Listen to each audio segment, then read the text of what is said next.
Alright, so last night we did the first bit of patch 5.1. The Scions who are trapped in the first, their Aether is going out of whack. If we don't get them back in their bodies soon, they could become disconnected forever.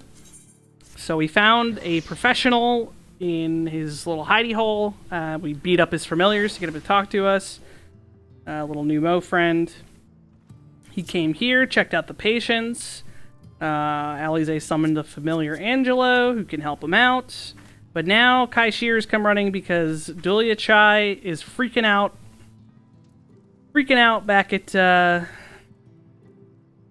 whatever the fuck that town's called, Yulmore, because we don't know, but basically told us to go find Alfino. So Alfino and I are going to go to Yulmore and figure out why the fuck our beautiful cat mom is upset.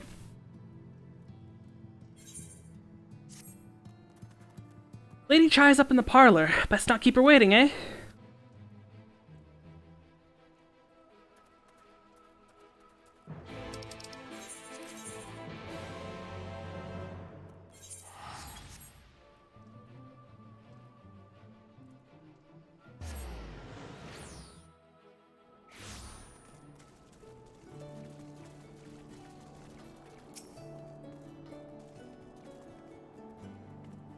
Well, not here seems out of the ordinary, though I do not see Lady Chai anywhere.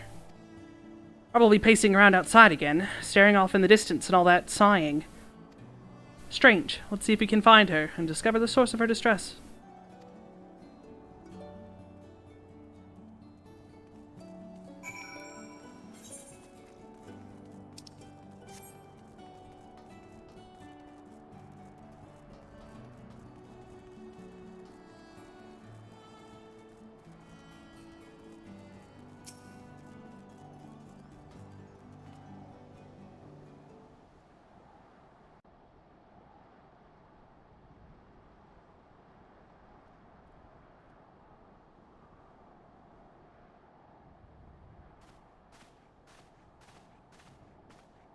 Thank heavens you're here. Lady Chai, whatever is the matter? I knew not where else to turn. Oh, this is all too much for my poor heart to bear alone.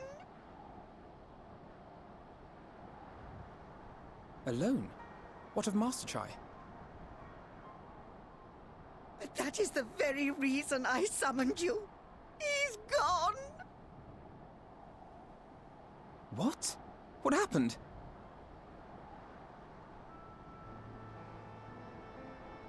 It all began after the events at Mount Gulg. With Lord Vorthry out of the way, we all agreed that a new leader must be chosen. And so you held an election? Yes, well, sort of. Not a single person volunteered to stand, you see. After a lifetime of leisure, we free citizens have grown somewhat indolent. Readapting to the harsh realities of life is trying enough, but to take charge of a broken city as well? No one wanted such responsibility. Nevertheless, Yulmore could not well do without a leader, and so we decided that anyone and everyone should be considered a candidate. And after we cast our ballots and tallied the votes, the mayorship fell upon my dear husband. Well, given the manner in which he orchestrated the construction of the giant Talos, none could deny his leadership qualities. But even before then, he had proven himself at Daedalus Stoneworks, don't forget. He is more than qualified for the role. The perfect choice. Indeed. I told him as much when his victory was first announced. But perhaps I was too forceful in my attempt to encourage him. For shortly after that, he vanished without a word.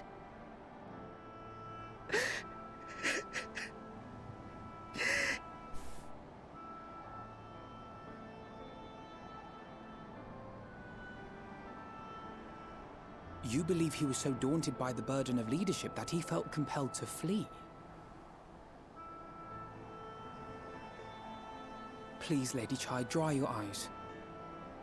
Your husband does not strike me as the sort of man who would abandon his duty, much less his beloved wife. There has to be some other reason for his absence.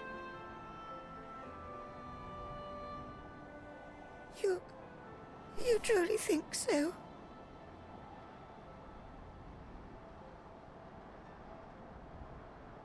What about you? What do you think has become of my husband?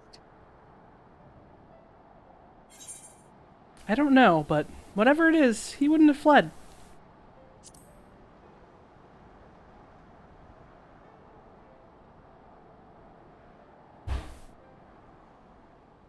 And there you have it, Lady Chai. You needn't worry. Master Chai loves you more than all the world, and he will return. Wherever he may have gone, rest assured we will find him.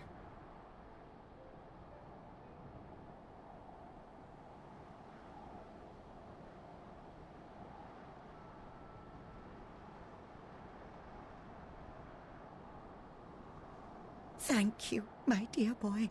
You have set my mind at ease. I will trust in my husband and await his return.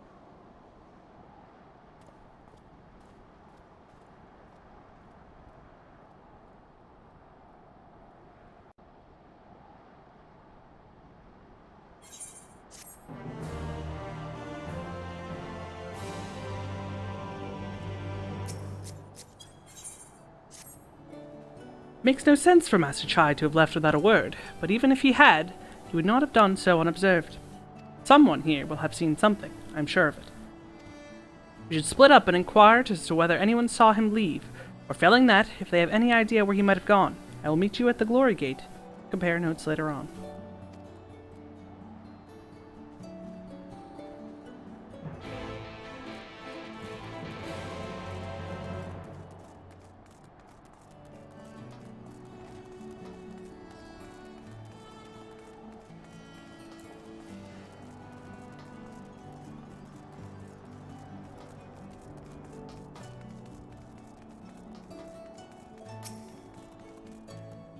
Master Chai? Why, yes, I spoke with him recently. Though recall he was in a rather dour mood. Concerned about Ylmore's neglect of industry, you see. With Lord Vauthry's apparently inexhaustible stores of meal, and no great need for money, it's little wonder our businesses were all but forgotten under his rule. But I assured Master Chai that the Boutique of Splendors will do all it can to contribute to the revival of trade here in Ylmore, which seemed to satisfy him. He took his leave soon after.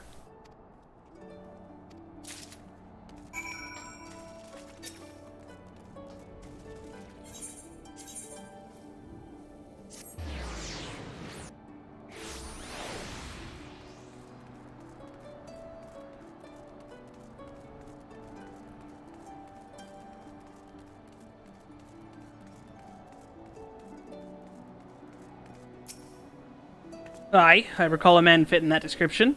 Asked to speak with the poor buggers lately come from right. Said he wanted to know the state of things down in the derelicts, and you could be sure we gave him an earful. Lack of food, medicine, clothing, there was plenty to tell. We hunt nigh and low for whatever we can scavenge, but it's barely enough to fill our bellies. But folk here don't just want to survive, they want to thrive. When he heard that, he started mumbling to himself. Something about finding us work, I think. Fair play to him, though. Not content with having his ear chewed about the derelicts, he asked about the other settlements and all. After that, I can't really say. Looked like he was heading to Gate Town when I last saw him.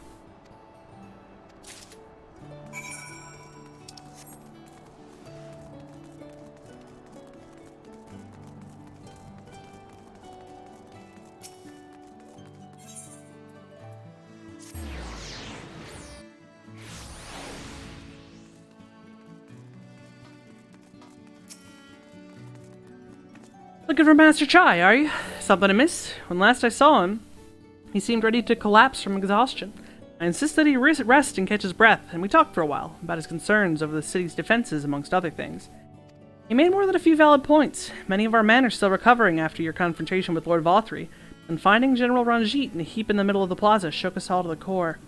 The man commanded no small amount of loyalty, and some of our longest-serving soldiers seemed lost without him. Indeed, a number of them left. Not that we blame you, of course. Without you and yours, we would still be blind to the error of our ways.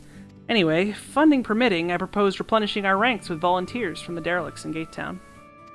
We have a duty to protect not only Yulmore, you see, but the surrounding regions of Calusia as well. And I, for one, would welcome any man or woman willing to take up arms for that cause. Indeed, I told him as much, and he seemed relieved to hear it. It was on that note we parted ways. He headed outside, as I recall.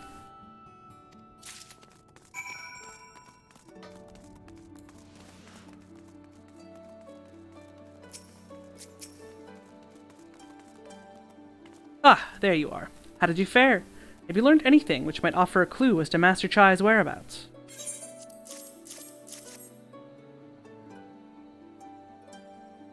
Interesting. He apparently paid a visit to the Queen Bee as well. They discussed the possibility of granting admission to customers from outside Yulmore, an idea to which the proprietor was surprisingly receptive. Sounds like he's got great plans for the place. Yulmore, I mean, not the bee. Perhaps, but the question remains, where did he go after leaving the city?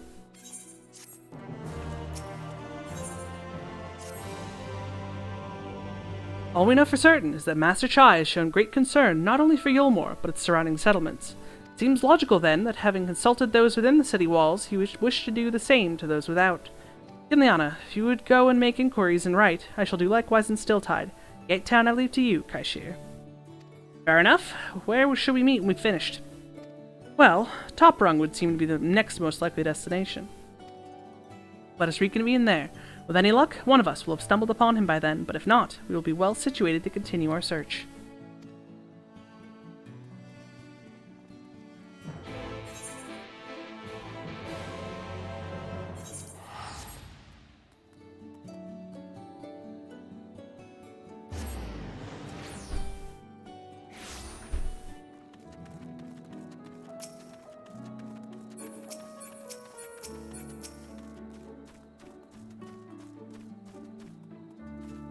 No, the name doesn't ring any bells, but there was a rather dapper-looking Mistle gentleman here not long ago. He wanted to talk about relations between Wright and Yulmore, or rather the lack of them.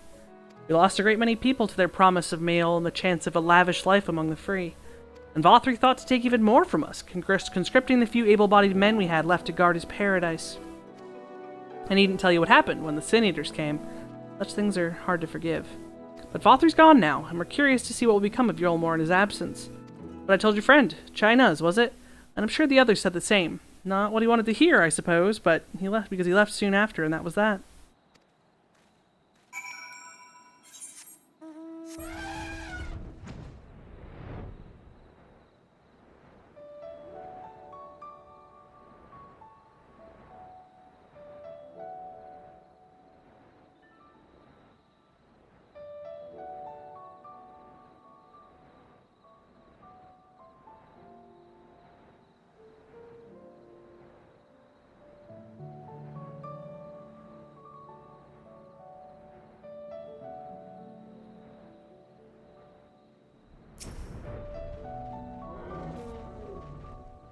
He paid a visit to both Wright and Gatetown as well, did he? I see. Kaishir and I gleaned much the same. He seems determined to salvage what goodwill might yet remain among the settlements of Calusia, the only likely place he has left to go being Amity. Come, if we are quick, we may yet catch up with him.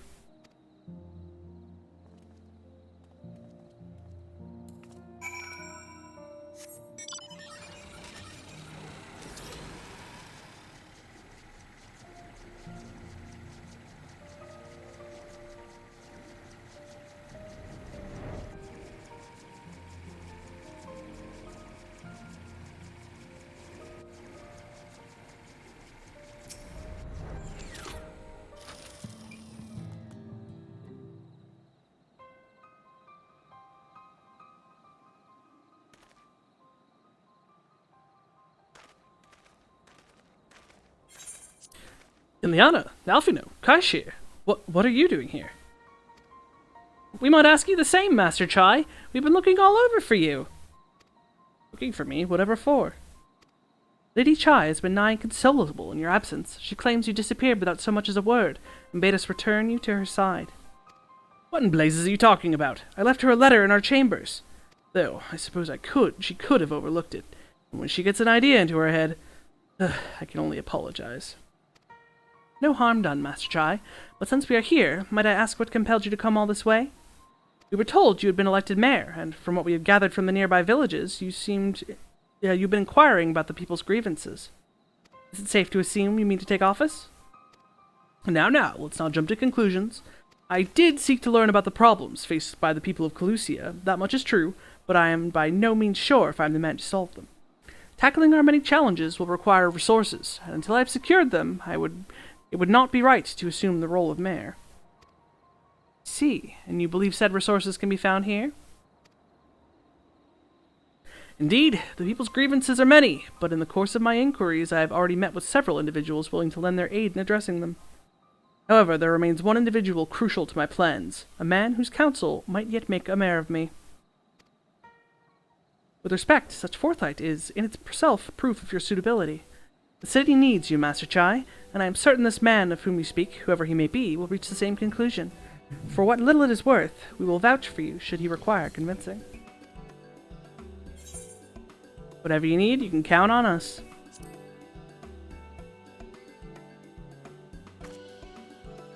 I don't know what to say. You don't need to say anything. You got your actions to speak for you. For as long as I can remember, all I ever wanted was to make it in Yulmore. That dream's gone now. Burst like a bubble, or a boil more like. Anyway, outside of repaying Master Alfino, I haven't a clue what to do with myself. Spent most days in a daze, you know. You've been running up and down, trying to find a way to fix this mess for everyone. And I reckon you could do it. You got this lot up Mount Gold, didn't you? How hard could marrying be? You're gonna steer Yulmore to a better future. I know it. And I want to help. Properly help. Do something that makes a difference. I don't know what it is yet, but I'll work it out on the way. If you'll let me come with you, that is. You give me entirely too much credit, the lot of you, but I can't deny it gives me heart. Come then, let us press on together.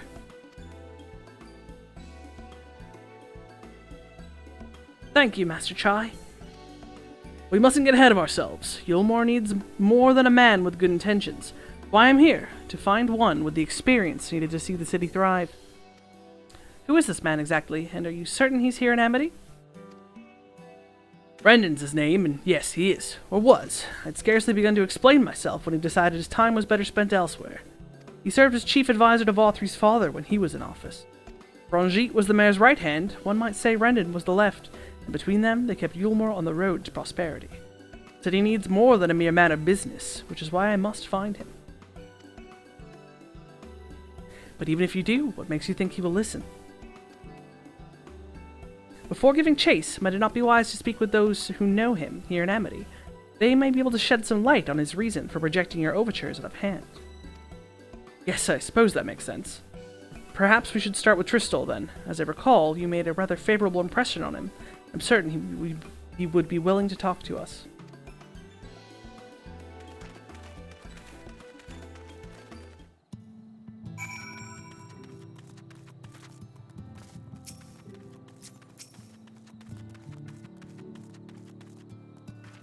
Greetings, friend, and to you too, Master Chai.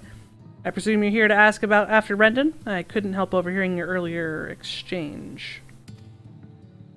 Yes, well, with Valtry gone, Yulmore wants for a leader. Should no one rise to the challenge, the city could very well collapse. I came here seeking Brendan's counsel in hope that he would build a better Yulmore we could build a better Yulmore together. And that is still my wish, but given how abominably you were mistreated there, I will quite understand if you choose not to help. Worry not, Master Chai. I bear no grudge against you or the people of Yulmore, and I would not see you suffer for Valtry's villainy. As you no doubt gathered from your meeting earlier, Brendan can be rather uncompromising. He has his principles, you see, and little patience for anyone he deems less committed to their own. Your desire to right the wrongs of your past, of Yulmore's past, is quite admirable, but I fear the guilt you bear on the city's behalf works against you. I could see it in your eyes, and the way you carry yourself. It goes without saying he sees it as well. You must let those feelings go, Master Chai. Be more assertive, commit to this course, and prove to him Yulmore has the resolve to change. The resolve to change. I believe he was heading towards Pit 8 when he left.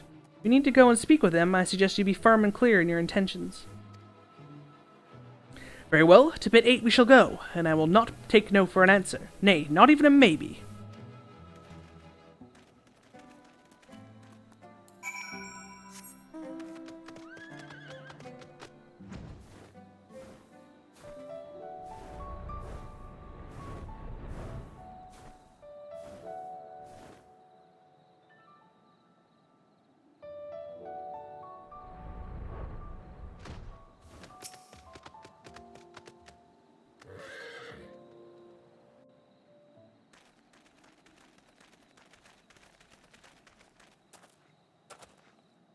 Well, well, it's you again. Well, I see you've invited your friends. Need them to fight your battles for you, do you? I didn't invite them, as it happens, though they are indeed my friends. Well, not only mine, but every true Yulmoran's. They are the ones who awakened us to the truth, to Lord Vorthry's villainy, the famous warriors of darkness. Are they now? Yes, they are. It would be no exaggeration to call them our saviors. We owe much and more to their kindness, but we cannot depend on that kindness forever. To do so would be a little different from entrusting our affairs to Lord Vorthry. Nay, we must learn to stand on our own 2 feet. And I would have them present to witness my attempt. Hear, hear, Master Chai. Your sentiments are admirable. Yet admirable sentiments do not a nation make.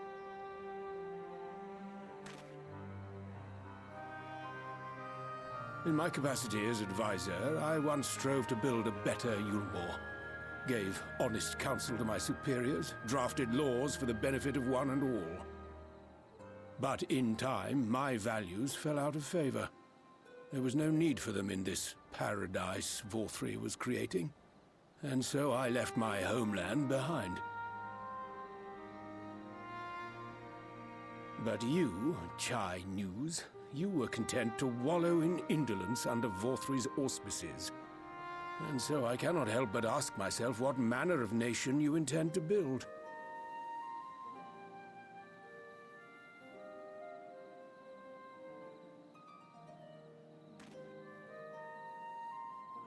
I can offer no simple answer to that question.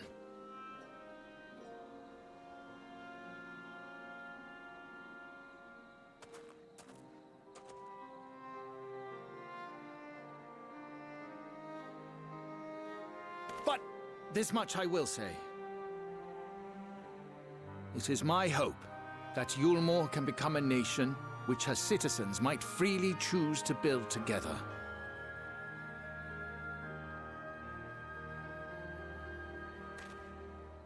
A great many people, myself included, flocked to Yulmore seeking sanctuary.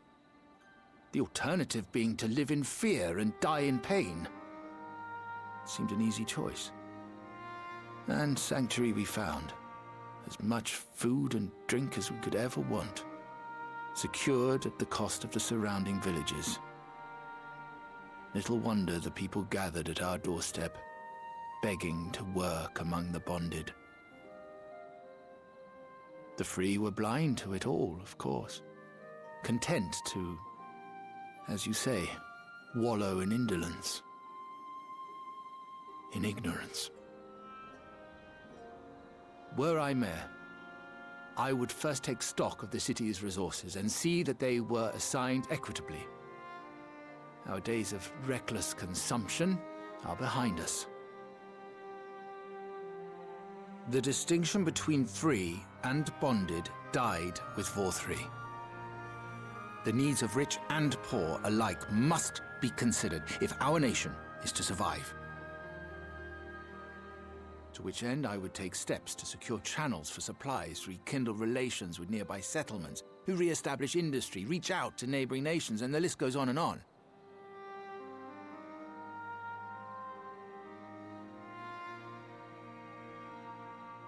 But I am no ruler, nor even a politician. I am an entrepreneur. My expertise lie in planning and profit. I haven't the knowledge or experience to run a nation. Please, Rendon, will you not help me? Together, we could solve the city's problems. Build a Yulmore for the people.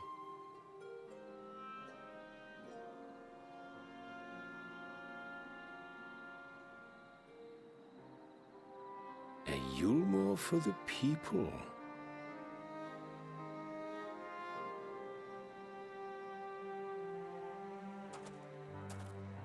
I rather like the sound of that.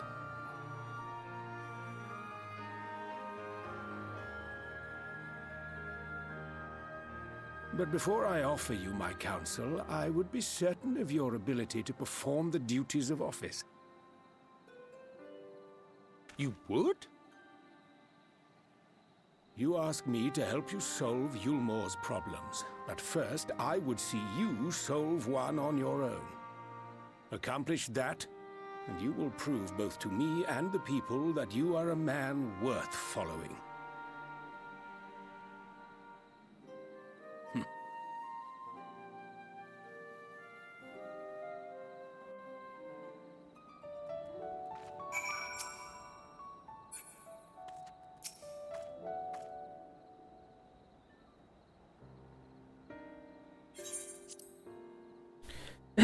Right then. Is there a particular issue you would have me resolve?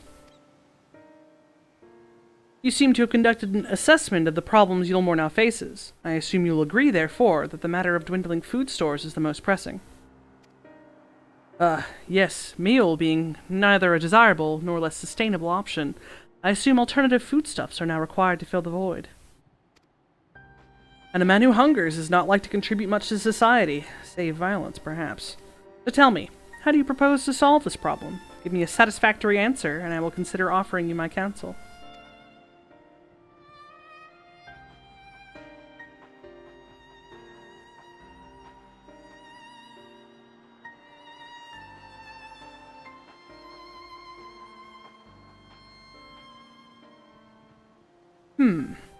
A combination of measures would seem to be in order. One to address the immediate issue of supply, and another that of production. Go on. For the present, Yulmore's coffers can be used to purchase food from our neighbors. That would afford us time to address the underlying problem that affects us all, the long-standing neglect of agriculture. The villages that once served as sources of food for trade-stuffs must be repopulated, their means of production restored. This assumes, of course, that we can rekindle relations with our neighbors, guarantee security and stability in the region, and, most importantly, find people willing to leave the city and take up the rebuilding effort. My, think of all that by yourself, did you? Well, yes, it began as a rather abstract plan I drafted some time ago, after speaking with the peoples of Yulmore and the nearby settlements. You've impressed me, Chinos. I have? Well, that is a relief. Oh, you haven't secured my support just yet, only my attention.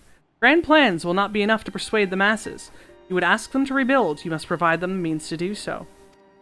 Fair point, Rendon, and one to which I have given much thought. I propose the use of Talos to aid in the establishment and maintenance of these settlements. Their employment should drastically improve efficiency and ultimately increase production. Talos? But Daedalus Stoneworks closed their doors years ago. Without a ready supply of the necessary equipment, the people would starve before your plans could be put into effect. Well, as the heir to Daedalus Stoneworks, it just so happens that Talos are my field of expertise. With a little help, I'm certain we can acquire what we need in no time at all.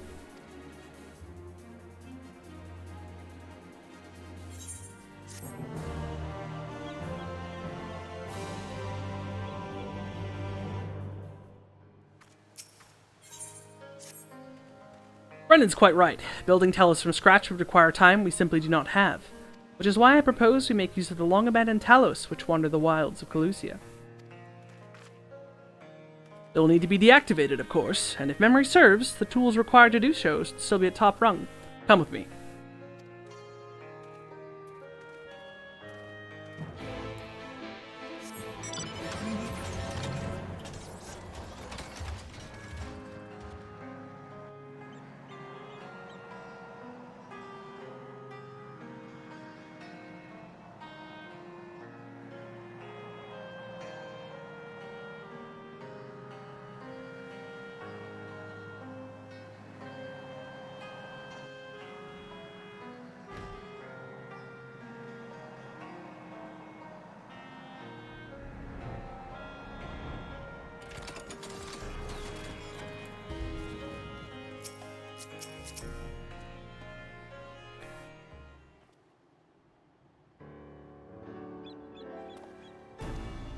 Aha!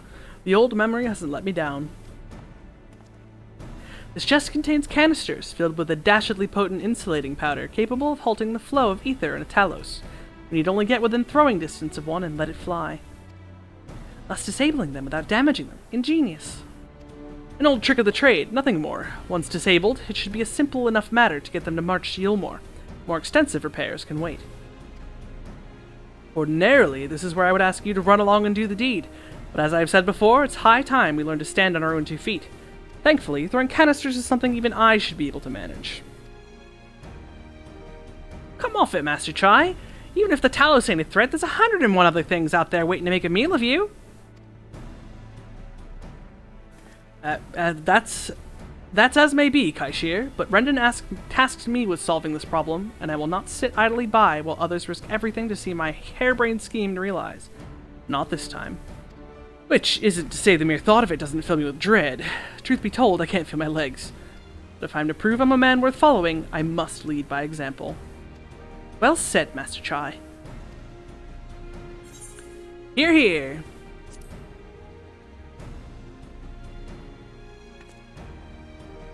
Yes, well, it should go without saying that I have no intention of dying for this. I've always preferred living to see the fruits of my labors. And to make sure I do, I will require your help. As Kaishir says, these lands are dangerous if one is not careful. I would ask you to use my spyglass to look out for any beasts that could get in the way of my work. I will also need you to alert me when it is safe to subdue the Talos. Understood? Good. Then let's be off to the quick way, through the north gate, and see if we can't find a suitable vantage point for you.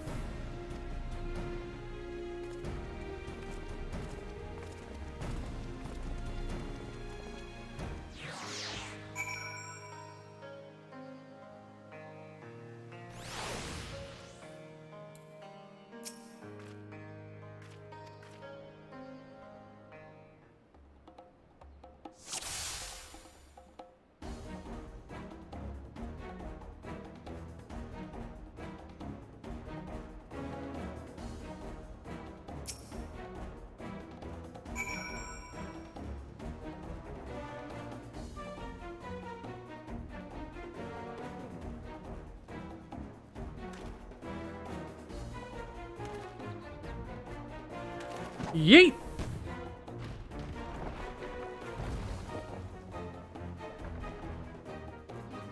I did it! I did it! Let's move on to another Talos, shall we?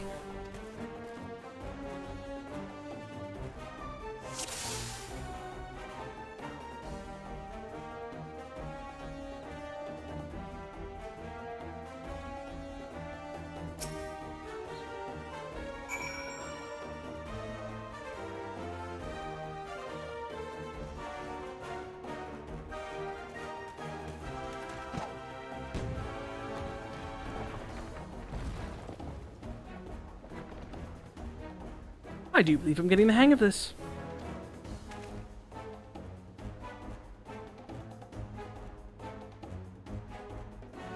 You may leave the next one to me, Kinliana.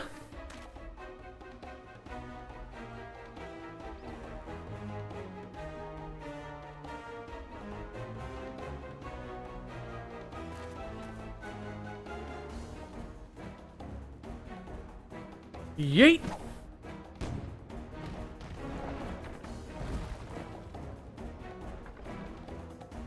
Haha, that should do it. Now we have all we need to proceed.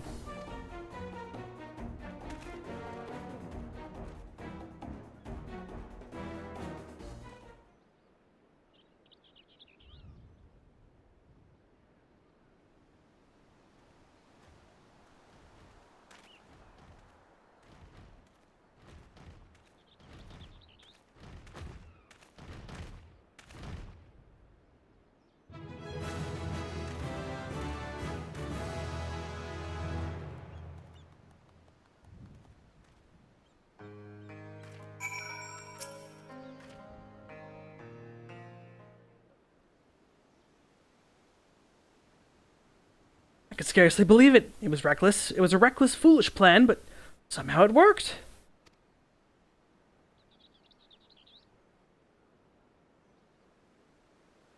I did it.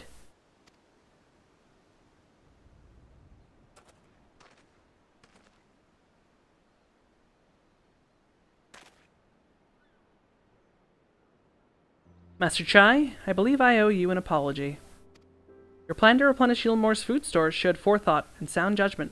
What's more, it is plain your time at Daedalus Stoneworks has equipped you to lead, as evidenced by the extraordinary company you keep. You, sir, are more than qualified to be the next mayor of Yulmore. I thank you for your vote of confidence, but the fact remains I am wholly ignorant of the world of politics, which is why I would ask you to join me and grant Yulmore the benefit of your counsel. I would be honored.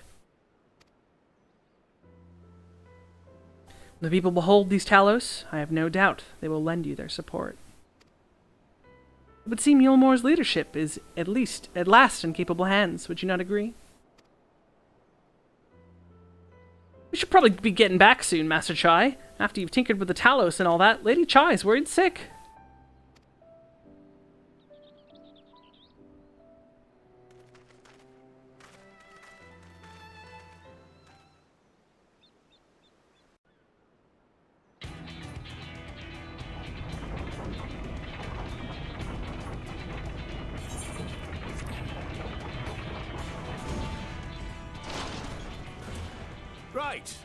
Right then.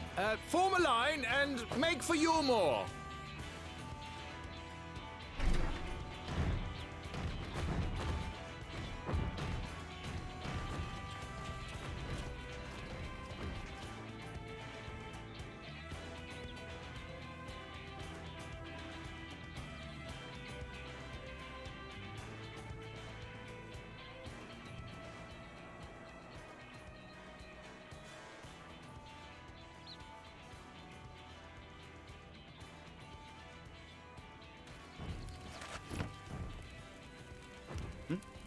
What's that noise?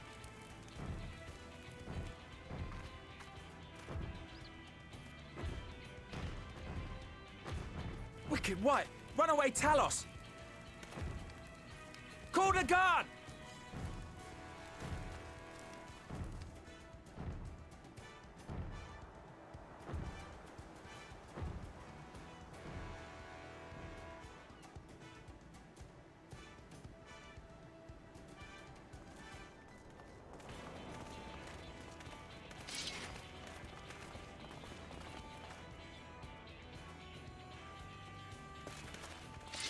Stay back!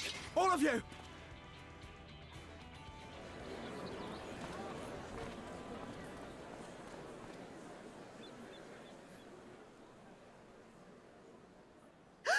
Is that...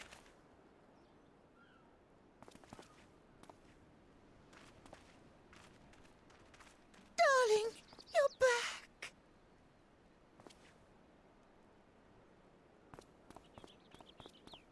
But of course I'm back. You didn't see... Dearest, I can't... And he died. Oh! Oh dear.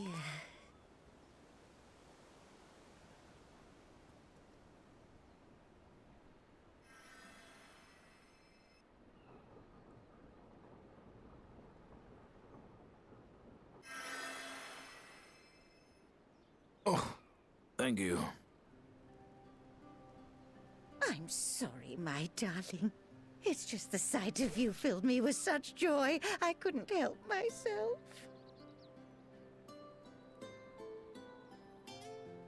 Oh, no, it's all right, dear. I should have just come out and said what it was I was intending, instead of entrusting the task to a hastily scribbled letter.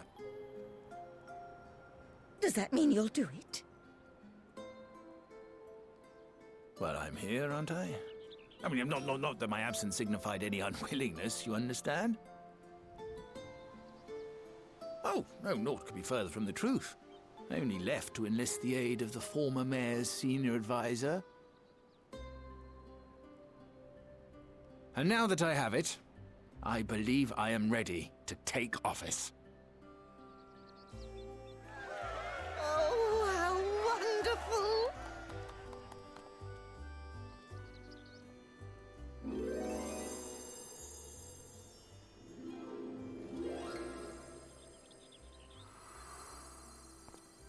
And again.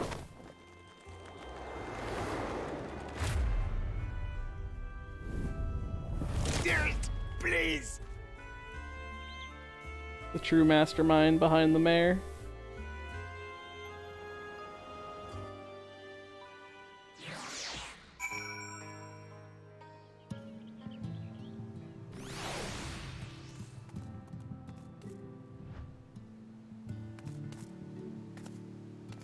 True mastermind. That was quite a reception, one Master Chai will struggle to forget. More seriously, the arrival of the Talos seized the public's attention. Once word is spread around Gilmore, it will be that much simpler to gather one and all so that Master Chai can make his inaugural address.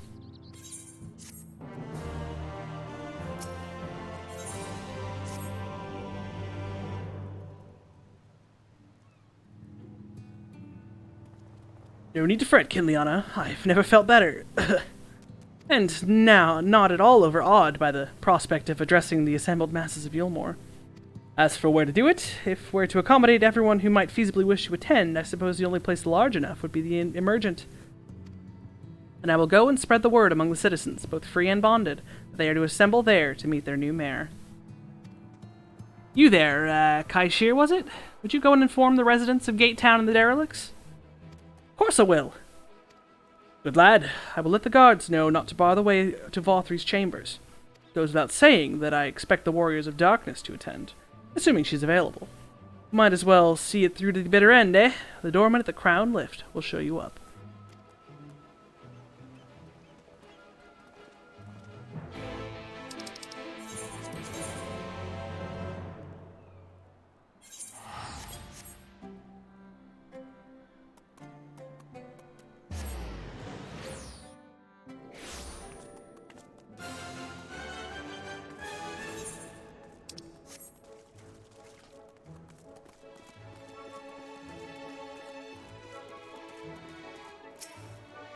Ah yes, Master Chai told us to expect you. The Emergent is already filling up with people of all persuasions, free and bonded, citizens and non-citizens. But for you, our guest of honor, we have reserved a place at the front. Right this way, miss.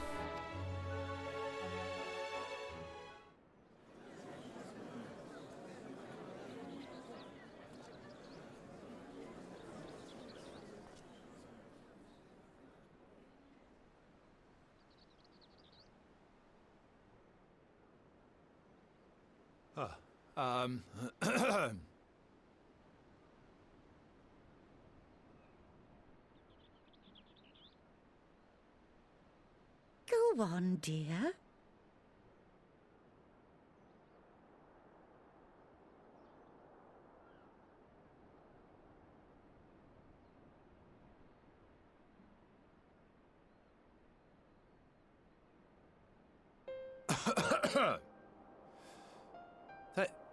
Thank you all for gathering here today. But before going any further, could I ask the free citizens of Yulmore to look around?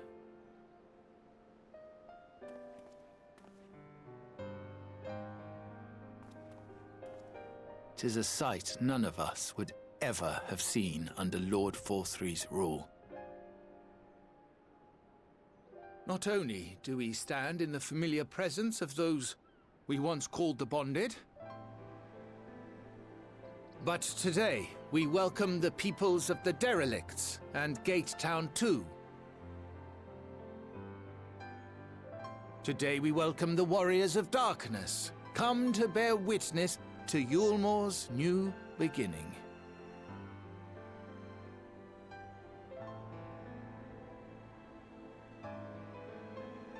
As you know, an election was recently held, at the end of which I had the honor of being chosen to succeed Lord Vothry.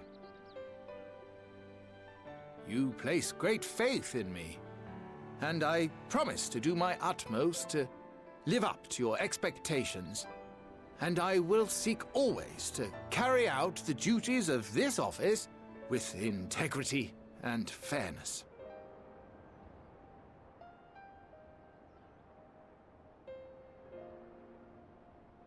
Always, I say, but not forever.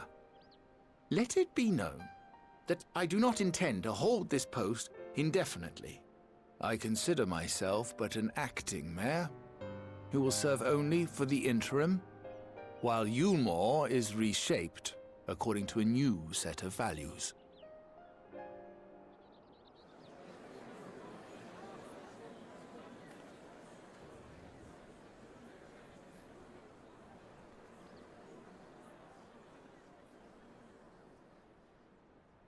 No longer can we think of ourselves as divided, as the free and the bonded, citizens and non-citizens.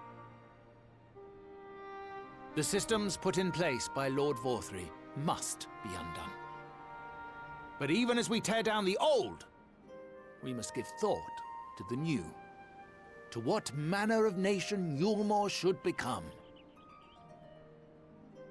Whatever the answer may be, it cannot be decided by one man alone. And so I propose that an open forum be held, that we might all discuss how best to strive towards a better future. However, there can be no talk of the morrow unless we first address the issues of today.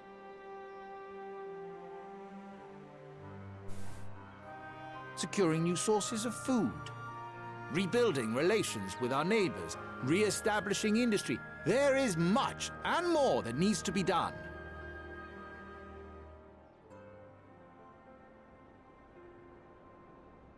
Too much for a mere man of business. And so I pledge instead to do everything in my power to ensure our city's security and stability while we all work together to see these problems solved.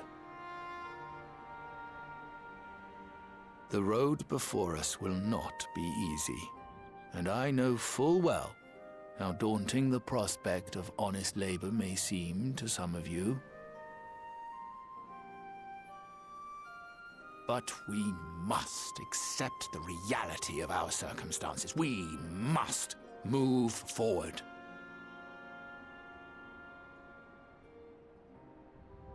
This much we owe to ourselves and to the brave heroes who risked their lives to bring back the night. Once we have shored up our city's foundations and regained some semblance of normality, let us reconvene to speak of the future.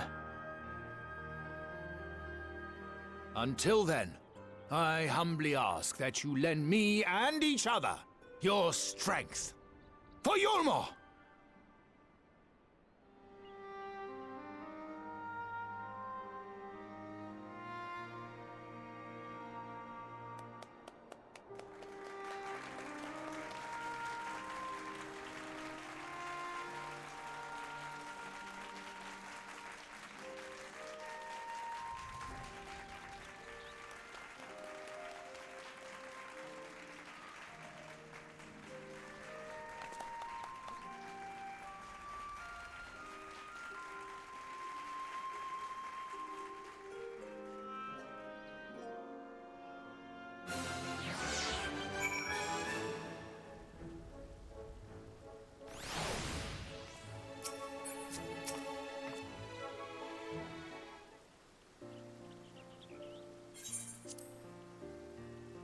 That was a fine speech, Master Chai. I believe your words stirred every soul in attendance. Stirred them to action, I hope. If I have learned anything at all from this, it is that change begins with the individual. It's but a matter of finding the strength to take the first step. Assuming my fellow Yulmorans can, it shall be my honor and privilege to help them walk this road we have chosen. We must not forget the individuals who made all these changes possible.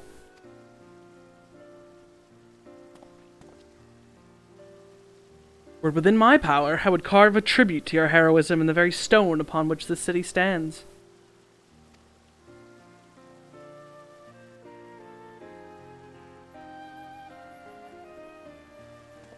I hate to change the subject, darling, but now that you've officially taken office, have you given any thought to your mayoral seat?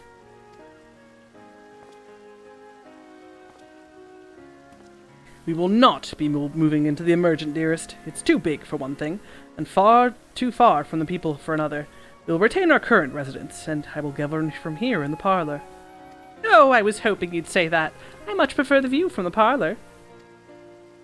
Begging your pardon, Master Chai, but have you got time for a word?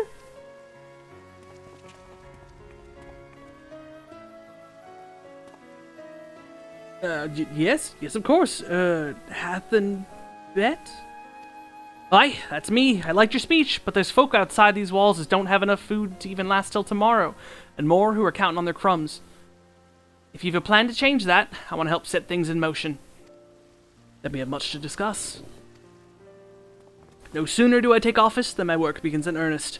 Well, I suppose I brought it upon myself. Thank you again for your help, Kinliana. I hope to see you again before long.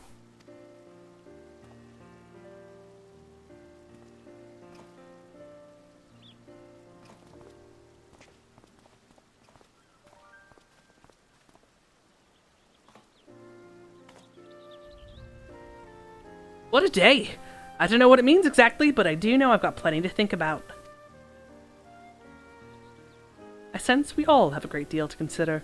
I had resolved to remain here until such a time as Yulmore's future was secured, but it is clear to me now that the city is in capable hands.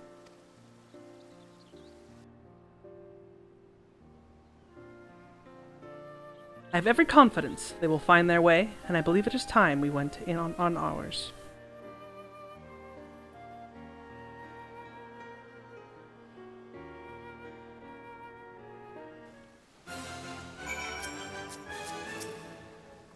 So Alfino's leaving too, is he? Seems like everyone's moving on. Everything's changing. I've been thinking about what I should do in all this. Like I told you, I spent most of my life dreaming about living here with my friends. In paradise. That paradise is gone, but something better's taken its place, and I reckon I want to be a part of it. This Yulmore for the people Master Chai has been going on about ain't gonna build itself after all. Not that I'm much of a builder. Me and my friends will find a way to make a difference, though. Help keep things changing for the better. Far nobler dream than the one to which you clung before, and one I am happy to say we share. Whatever path you choose, I will pray for your success. Well, when you put it like that, there's no going back now, is there? We've got a few ideas on how we can do our bit. It's just a matter of making the first step.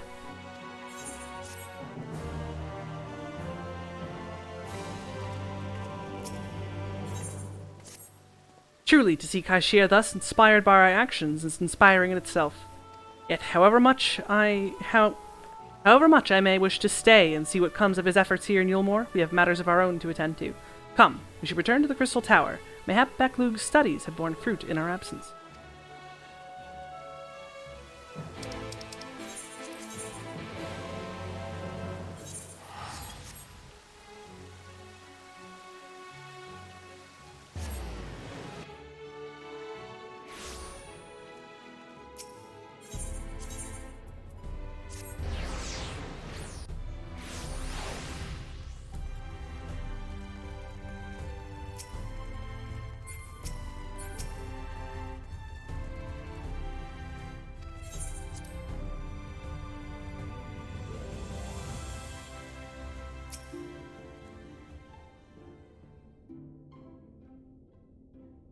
Welcome back. We are given to understand a new mayor has taken office in Yulmore.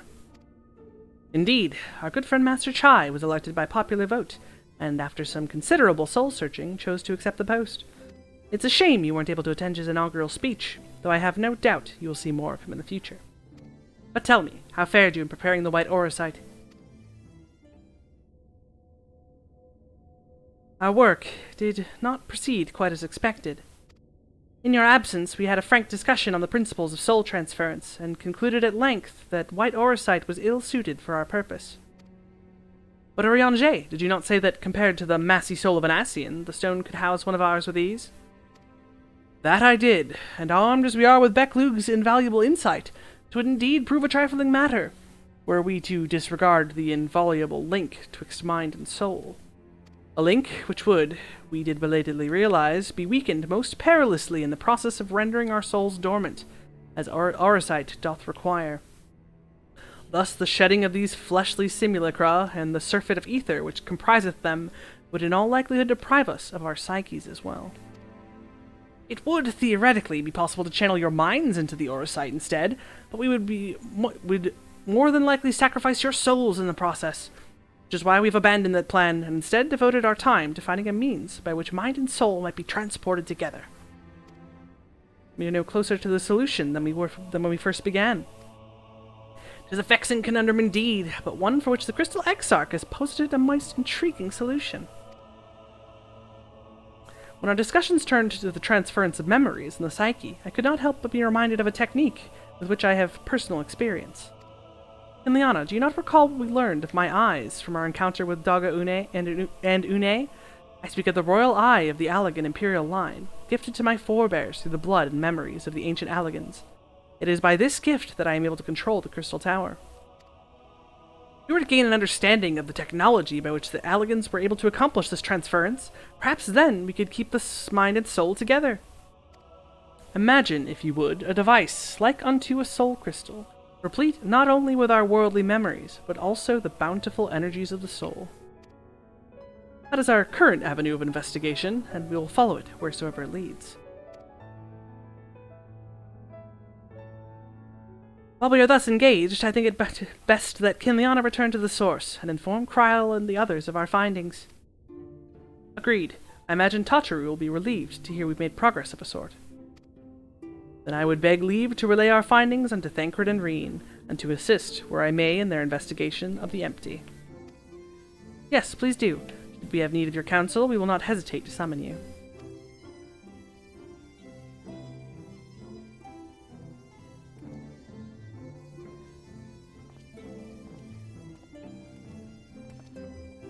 Give our regards to Tataru, would you?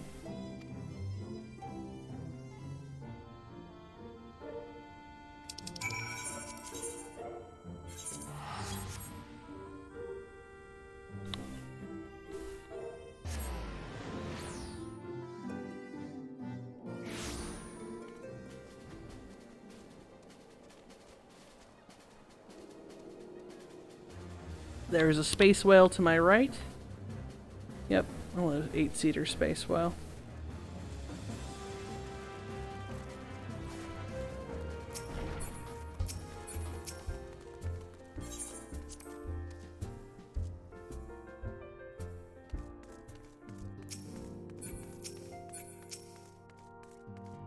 Kinliana, you're back! How did everything go in the first? Wait, don't tell me. Kryl will be here shortly, and she'll want to hear too. She's just tending to the others. Their bodies, I mean. Gods, I don't think I'll ever get used to saying that. Anyway, you can tell us everything the moment she gets here. Upon speaking with Tataru, you'll enter a cutscene-related gauntlet. Good luck, fucker.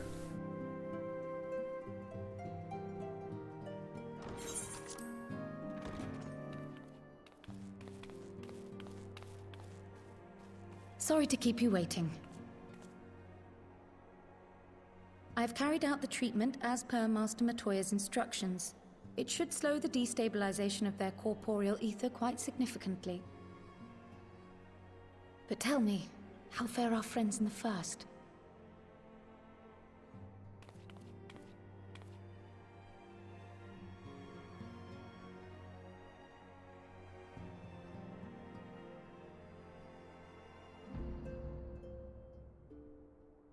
So this Becklug's the first to lead an authority on soulcraft, are they? Sounds promising. And Urianger's proffered solution of white auracite is rather ingenious now that I think of it. Well, while they press on with their preparations, you may rest assured we will continue to do our part here.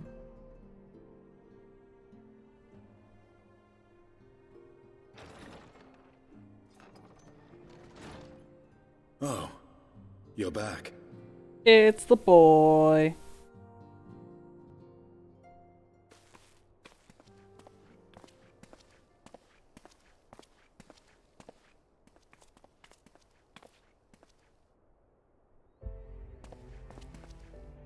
And none the worse for wear, I see.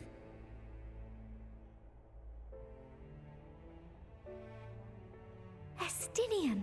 Oh, thank the gods! We've been worried sick. Did you lose your link pearl or something?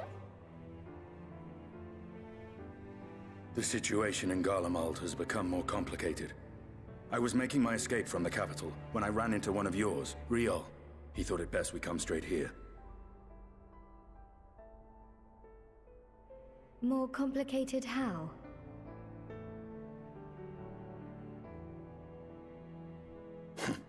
Where to begin? After entering the Empire via Razat Han, I went about my mission of investigating Black Rose. It was then, inside a provincial factory, that I encountered the one who styles himself Shadow Hunter, Gaius Baelsar. Our goals being apparently aligned, we joined forces and ventured on into the heart of the capital, to the very Imperial Palace itself.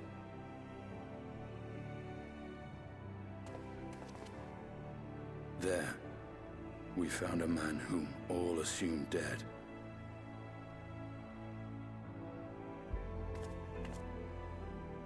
But his soul lives on, and he has wrested back his flesh. Xenos ye Galvus.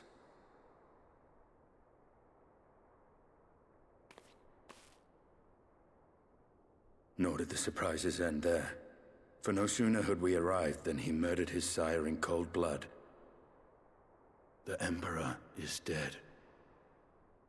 This sent Gaius into a rage, and he charged in, blade drawn.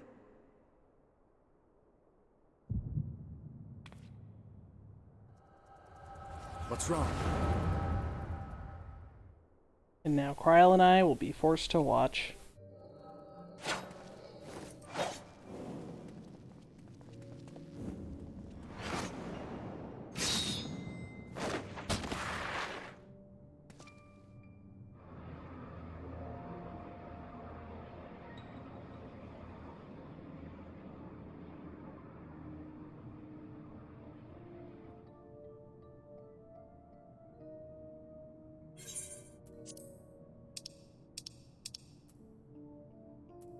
I've seen him in action, his body at least. You will not best him alone.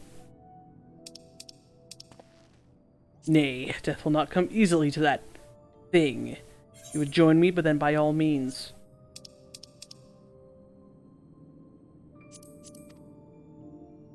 What good it will do.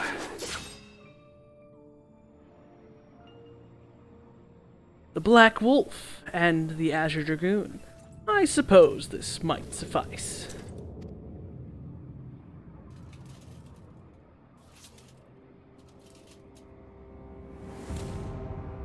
Come, then.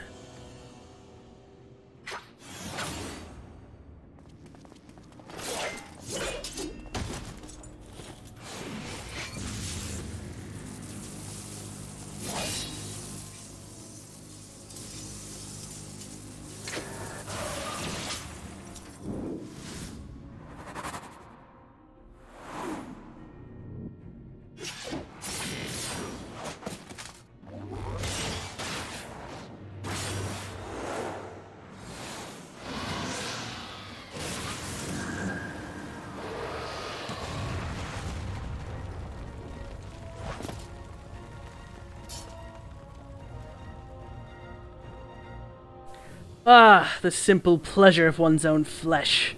Truly there is no place like home. Abomination. Whatever he is, Kinliana was barely a match for him. We stayed here much longer. Emperor Varus, your radiance, are you alright? We may wear out our welcome.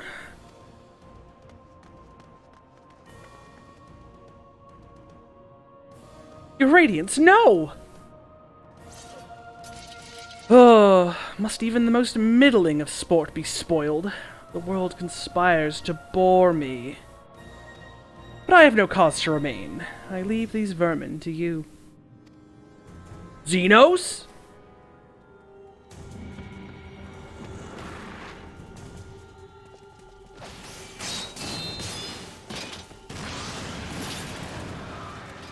Well, any bright ideas?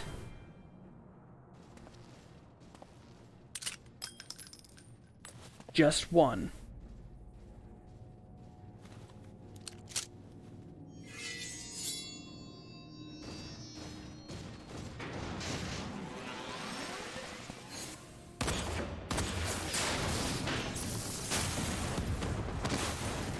Yeah.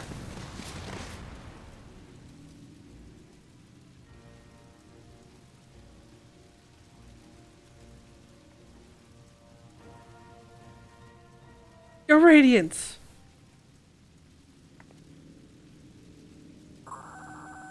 The intruders have taken flight. I repeat, the intruders have taken flight. Deploy all available Magitech armor. We cannot let them escape.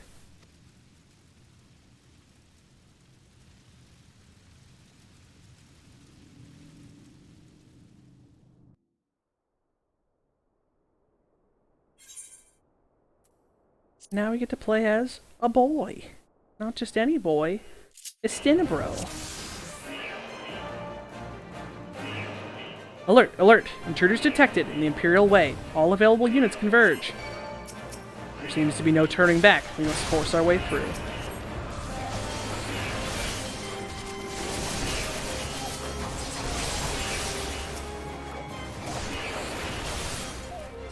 There they are! Stop them!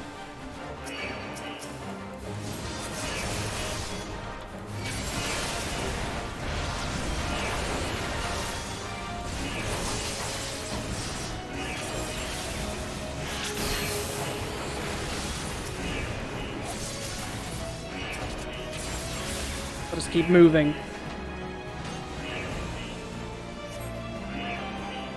Ugh, there's no end to them.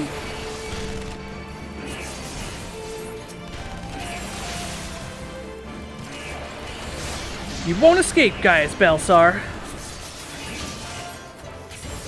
You will pay for your crimes, traitor.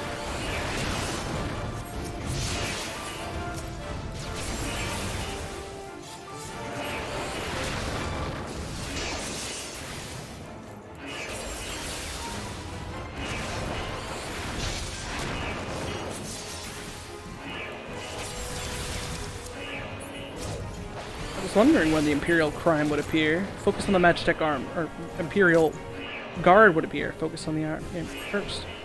Ania, on my mark. I think not. Damn it. This way, quickly.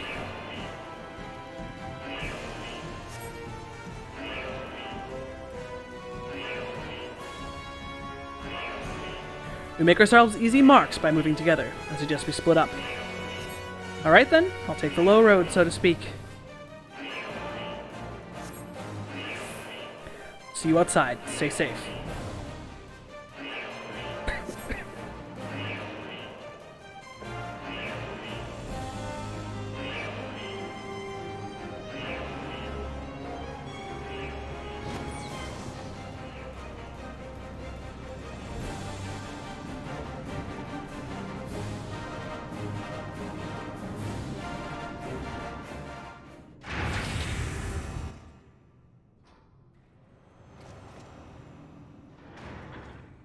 Well, well, someone's been busy.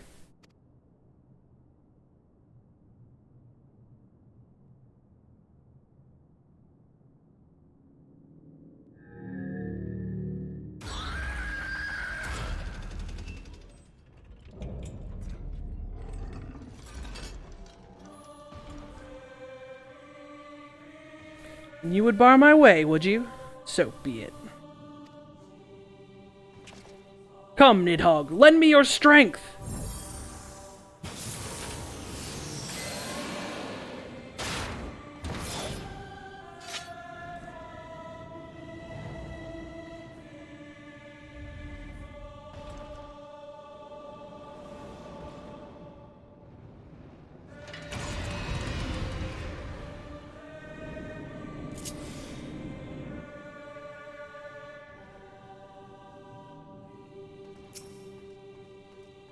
Seems you've been afforded an impromptu field test. Ready all battle data and begin test sequence 2.0. Initiating synthetic aurosite system.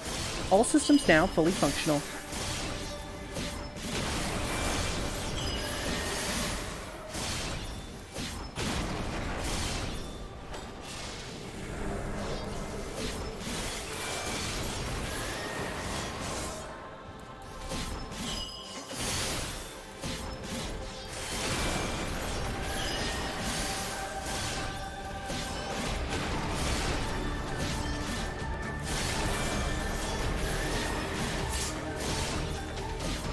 We haven't much time. I said ready the battle data, damn you.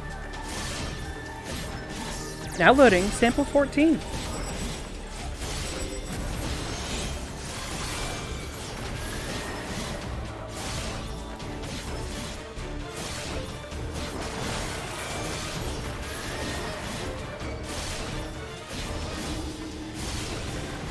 You would bar my way, then you will feel the fury of Nidhogg.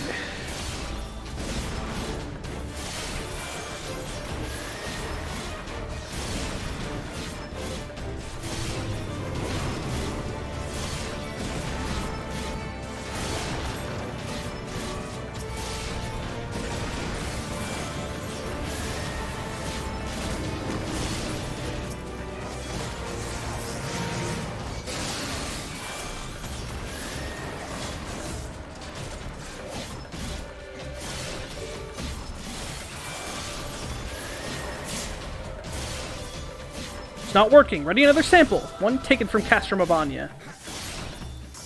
Now loading sample 12.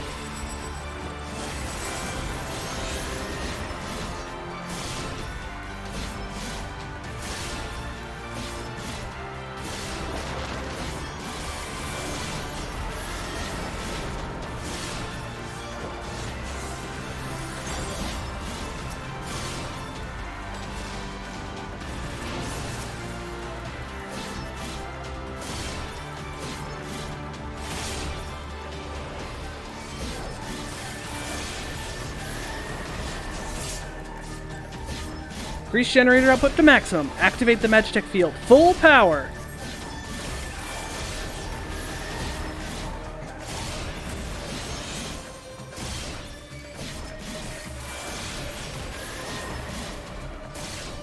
It works! It works! Haha! Arc Ultima is unstoppable. Unstoppable? We'll see about that.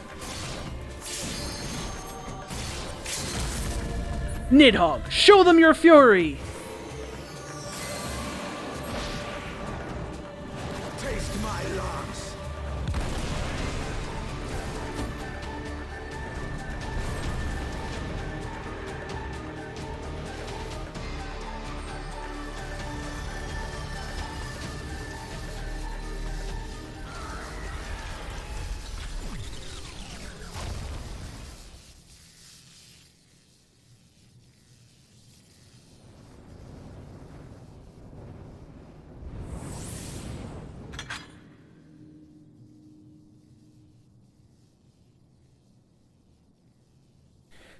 Garleans and their Machina. Now, where are you guys?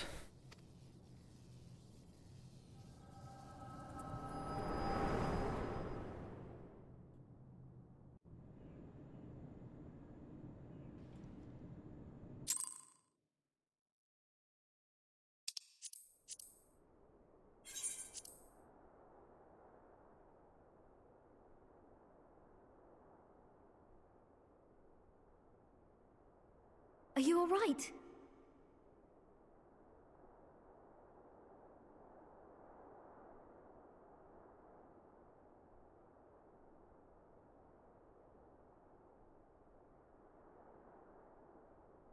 Peer into my past, did you?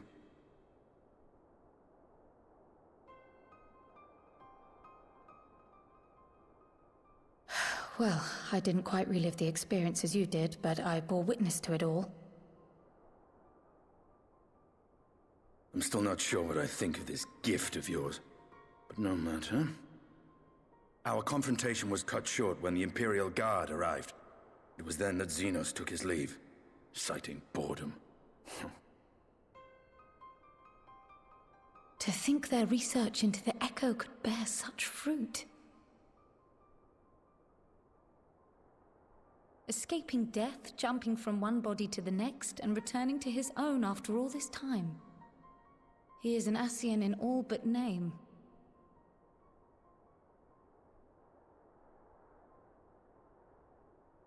It beggars belief, aye. But no more than a hero traversing the rift between worlds.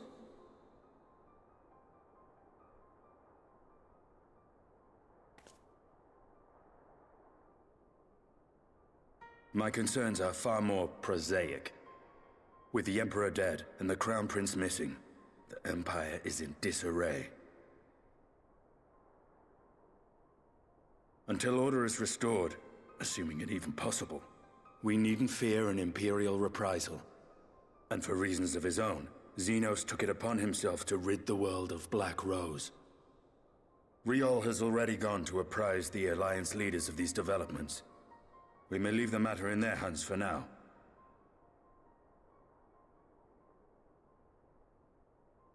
Then perhaps we have seen the last of the fighting at Gimlet. Though, if it comes to civil war, I cannot help but fear for the provinces.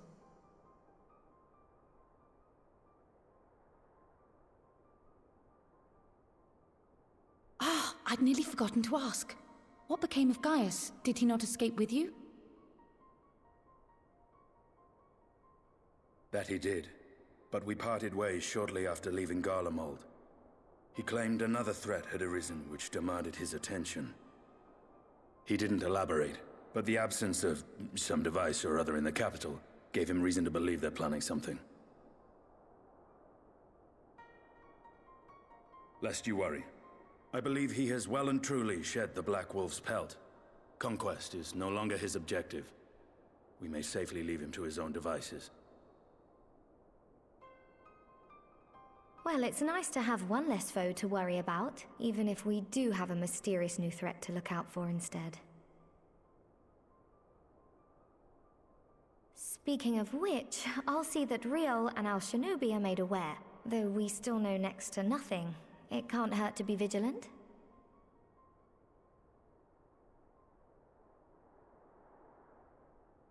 Well then, with Black Rose nipped in the bud, I believe I've fulfilled my part of the bargain.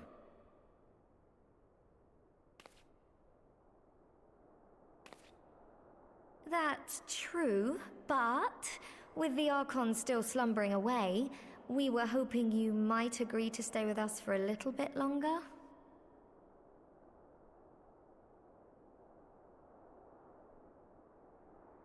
Sorry, but I'm not inclined to extend my contract. Gaius isn't the only one with business to attend to.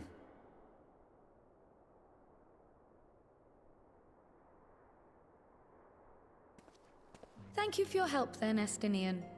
I see why Alphino admires you so.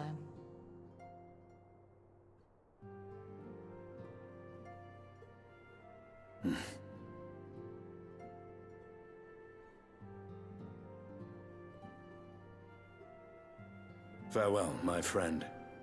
See that you don't make a habit of dozing off in battle.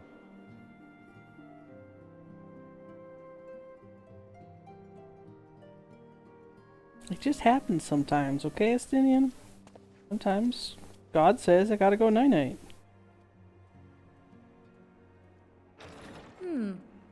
I suppose we should all be getting on then. As ever, we will see to the Archon's needs. In the meantime, why not get some rest? You've more than earned it. Go on.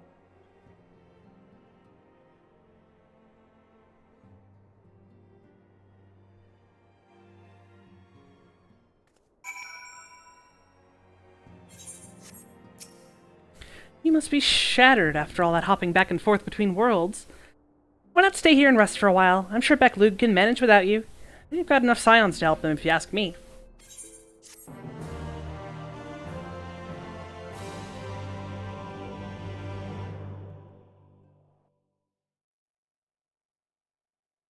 Meanwhile, in Garlemald.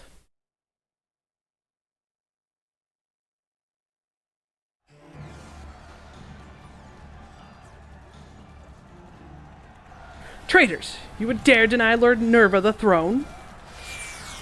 Ah!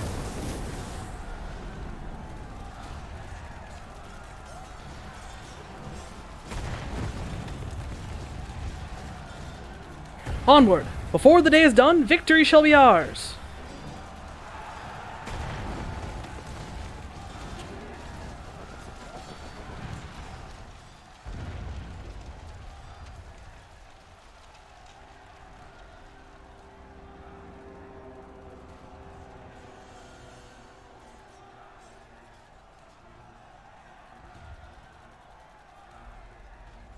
Boring, boring, boring. Do you think? I find it amusing, like dogs herding cattle to the slaughterhouse.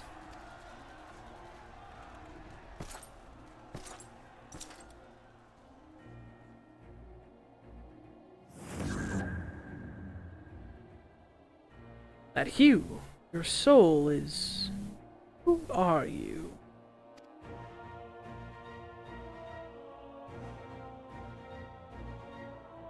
Before your majesty, I am but another dog, lost in want of a new master. A hunting dog, if you should wish it so.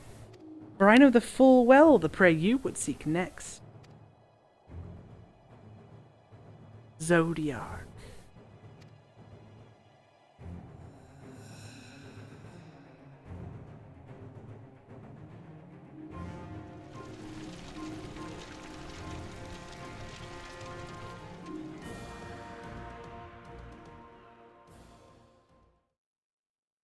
Meanwhile, in Yulmore on the 1st.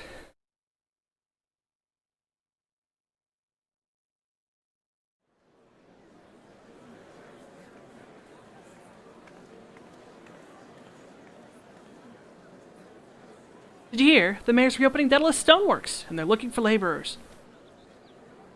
Let's talk of resettling some old abandoned villages, too. They're even laying on free Talos to anyone willing to make the move. Free Talos? Ha! We'd best get packing. Steady work, board, and lodging. Nah, if that's not a recipe for hope, I don't know what is.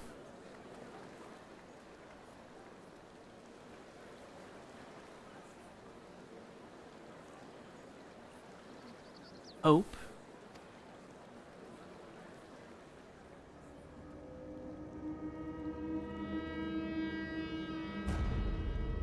Yes, so long as I yet live, I would see that feeble flame rekindled.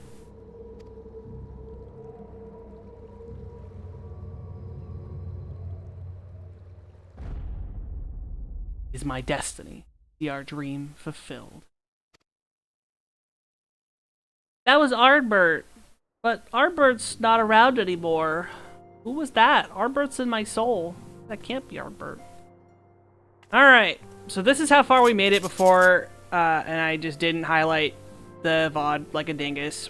So now we're on to new turf, new territory. New things. Ryle, what do you gotta say?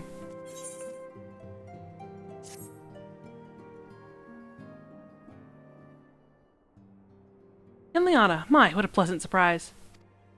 You've come to inquire after the Archons, fear not. Master Matoya's treatment has proven effective in stabilizing their corporeal ether. You mustn't grow complacent, however. Potent though these magics may be, they are not without limits. We can only hope they afford us enough time for the Crystal Exarch to complete his work. Only we could go with you to the first and help. Pardon the interruptions, but I come bearing urgent news. Ah, Kinliana, it's been far too long, my friend.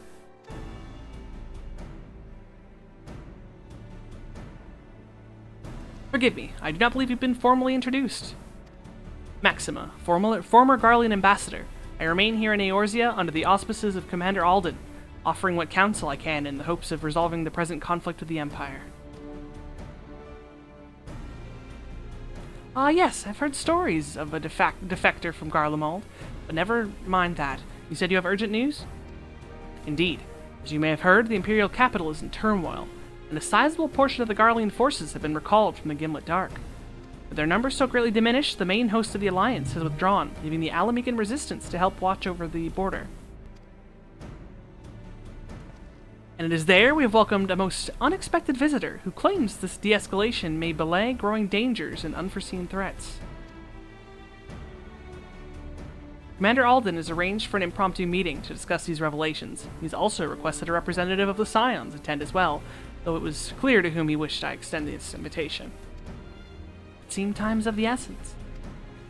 Well, you'll not be attending this meeting alone. Though I am not as well versed in the affairs of the city-states as our comrades, I see no reason to burden a single Scion with all this. Yes, of course. We must make for the Alamegan quarter with all haste. Well, what are you waiting for? Get going, you two!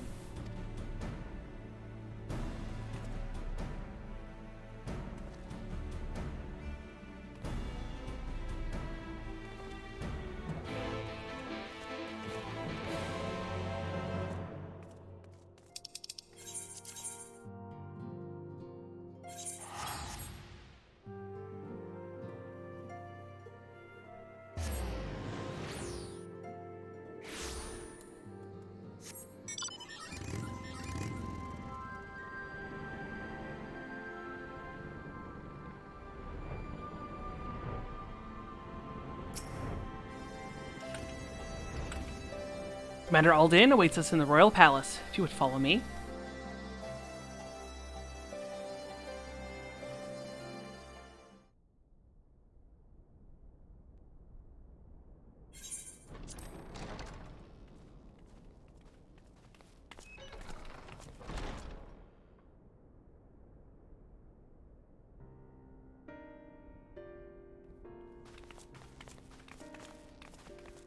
They're here, Commander.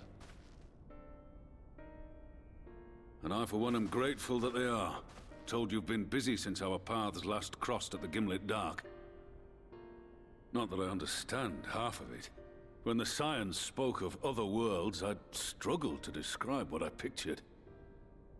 Mayhap things would seem clearer were I to hear the tale from your own lips. But I'm afraid the situation will not afford us that luxury.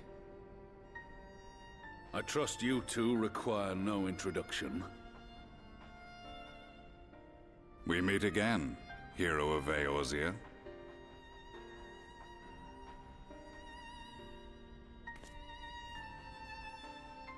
Must we repeat this ridiculous display?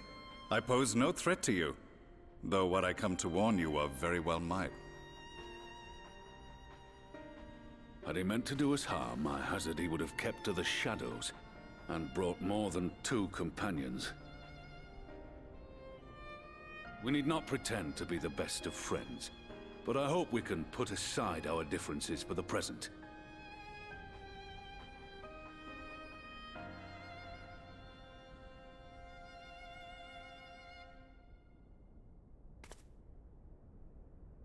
As you are doubtless aware, Sir Estinian and I cooperated to rid the world of Black Rose in your absence.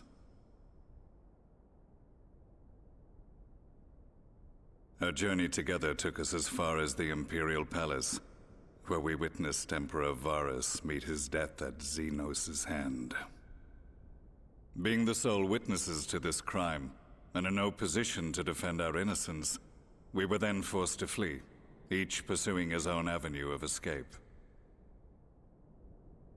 When we were later reunited, Estinian claimed to have encountered an unfamiliar kind of machina during his flight, but to me his description seemed anything but, and upon further investigation I found that I was right.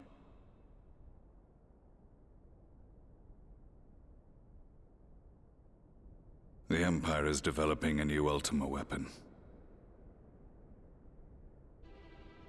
What, that Allagan monstrosity, created to vanquish primals, with which you yourself once thought to conquer Eorzea?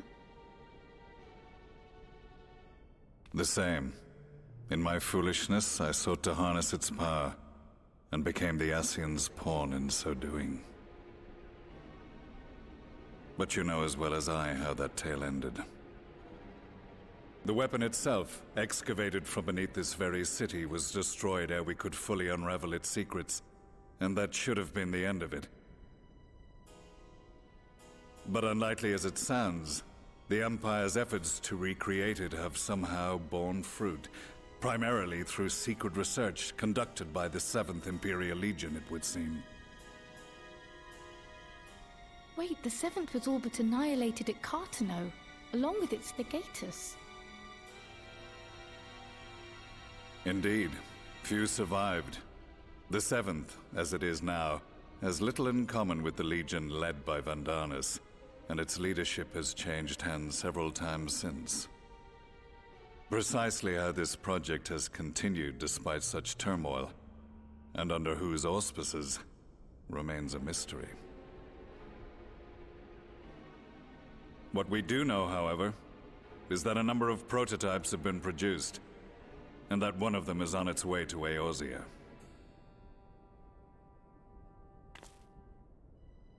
We attempted to stop it, but it was all we could do to slow its progress, so we resolved instead to bring you warning. And right glad are we that you did, though it soundly dashed our hopes that tensions might ease at last. As it is, we've begun to strengthen our presence in the Gimlet Dark, and are assembling a force to meet the coming threat. A force with you in its vanguard, I hope. Before you say anything, I know full well you have pressing concerns of your own. Your comrades remain in peril, and I would not ask you to forsake them. But the fact remains that you and you alone have faced the Ultima weapon and emerged victorious. We need you. And so, when the time comes, if your comrades can spare you, I bid you lend us your strength. I've assigned an officer to await your word.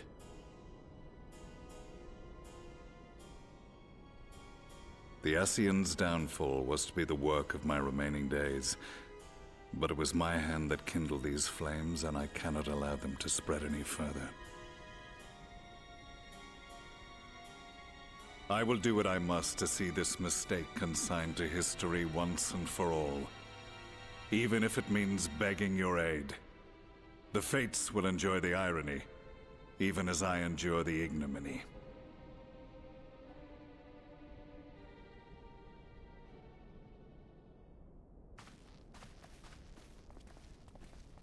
I too shall make for the border and offer my skills, meager though they seem in such company. Mayhap we shall meet there anon.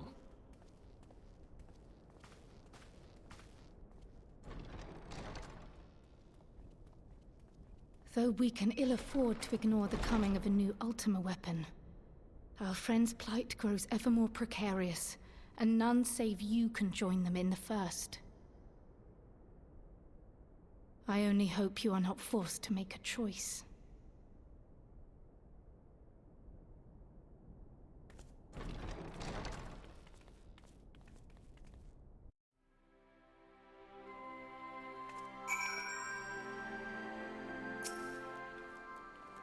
As ever, the way forward is paved with difficult decisions.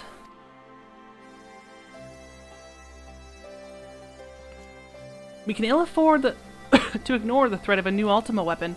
With each passing day, the plight of the Scions grows ever more perilous. We cannot stay for the debriefing on the Ultima weapon. I will not stay. I will not stop you. I only ask that you confer with me before returning to the first. And that's where the primals of this X-Pack came in, so we're not actually going to do anything involving this Ultima weapon now, because, not part of the main story. Don't care. Just kidding, I'll care later. I take it you're ready to return to the first? Then I would ask you apprise the others of recent events here in the source, namely Xenos' return and the development of a new Ultima weapon. As for their bodies, you may assure them Master Matoya and I will continue doing what we can to keep their corporeal ether stable. Safe travels, Kinliana. I hope to see you and the other Scions soon.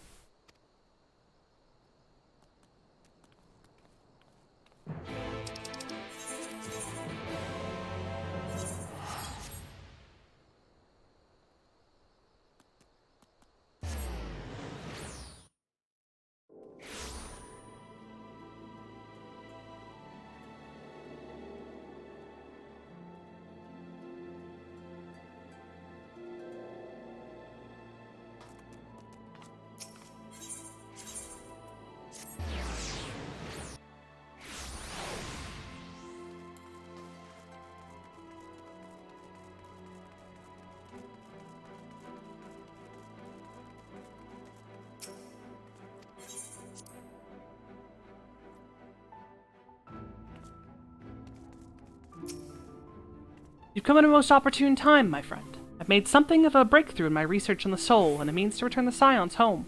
I trust you too have been making good use of your time. Ill tidings from the source, you say? And I will summon the others that we might all be apprised of the situation.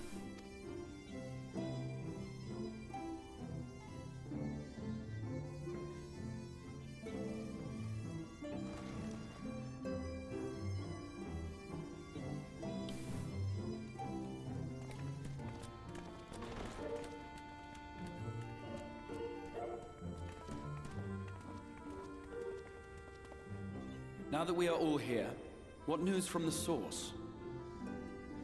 Should be bad, yo.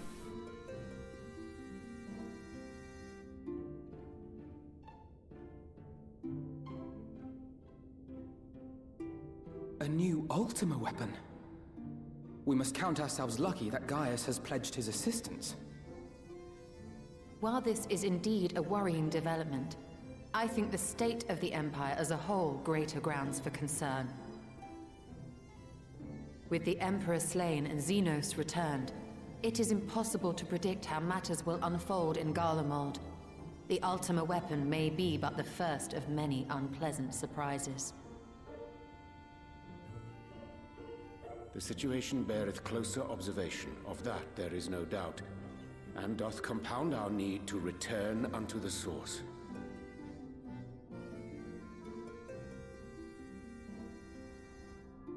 Then let us address that issue. Our long search for a means to see you safely home may well be nearing its conclusion. Thanks in large part to Urianger and Beklug's invaluable insight, we have succeeded in fashioning a vessel for the journey.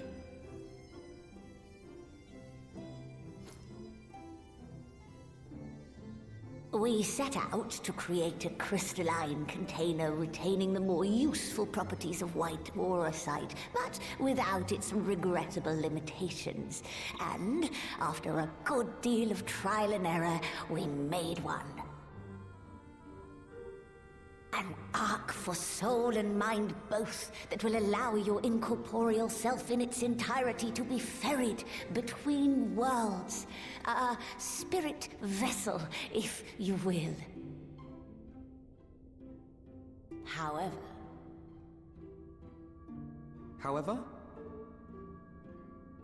Though the vessel is possessed of the requisite qualities to hold mind and memory, it wanteth yet for a means to receive of them. For that, we must needs imbue it with the Exarch's innate gift. A gift that lives on only through the blood of the Allagan Emperors, which certainly does not flow within aurosite or any other crystal. Just so, milady. The blood serveth as a conduit of sorts. In its absence, memory cannot pass from mind unto mind, nor from flesh unto crystal. That being the case, we must either alter the process of inheritance so as to require no such thing, or determine a means by which my blood may permeate the vessel. I am hopeful that the records found within this tower will yield the knowledge we require to pursue one or the other of these avenues. As well you should be. The Allagan's body of etherological research is extraordinary. I can scarce believe it the work of ages past. But its underlying principles are not so very different from those of my own field of study. Given time, we will find the answers we seek.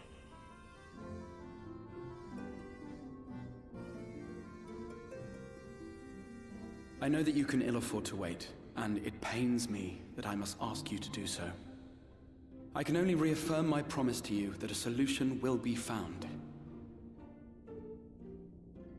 Whatever it takes, I will see you safely home.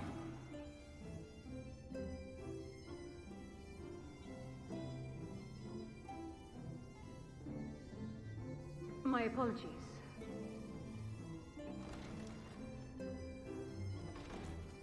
I do hope you haven't come to tell us that mortal peril fast approaches. No. I had hoped to speak with the Warrior of Darkness. But there is no need to cut short your meeting on my account. I will be waiting outside.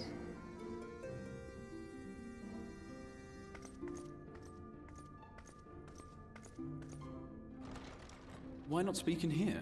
She knows I don't mind. Unless she didn't want to. Perhaps I might accompany you. Though I am woefully ill-qualified to assist in the Exarch's research, I may yet be of some use to Lena.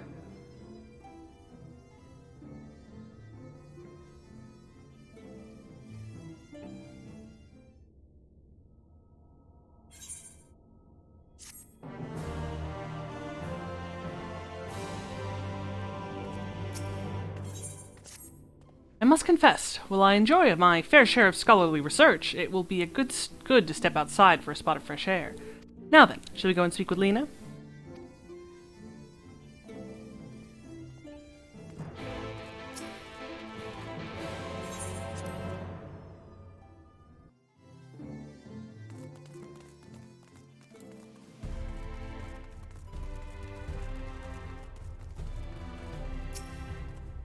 We have little time, so I will be brief. A Sin Eater has been sighted in Lakeland, and I ask for your assistance in slaying it. A Sin Eater? But I'd heard some few yet remained after the knight had returned, but perhaps we should call the others. That will not be necessary. There's only a single Sin Eater, a simple task for our guard, I should think. That said, I believe fighting alongside the Warrior of Darkness would be a valuable experience for them.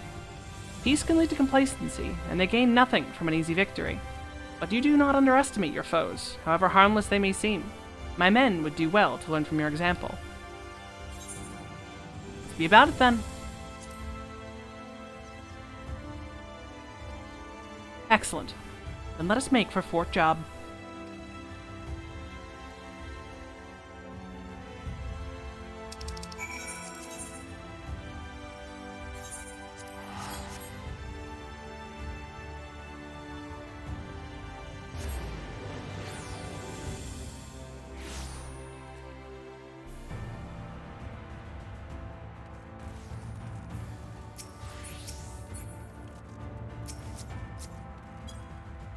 You would wait here a moment, I'll gather the others.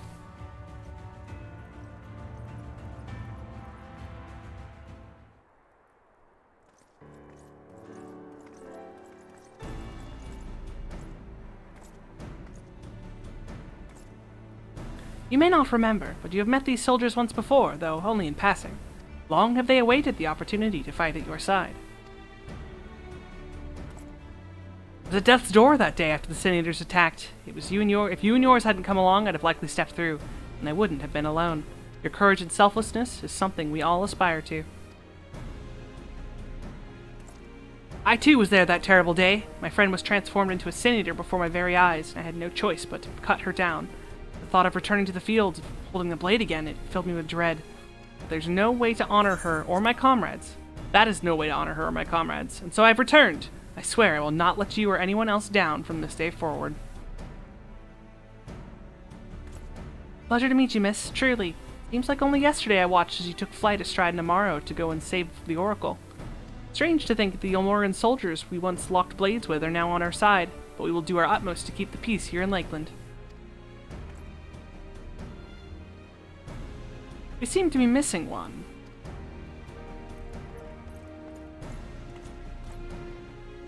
My apologies, Captain Lena. An elderly gentleman asked that I escort him to Clearmelt. It took longer than I anticipated. I'll not begrudge your desire to help those in need, but a soldier must be punctual, especially when we play host to honored guests. Won't happen again. The name's Thaler. I'm sure you don't remember, but we met once before in the infirmary.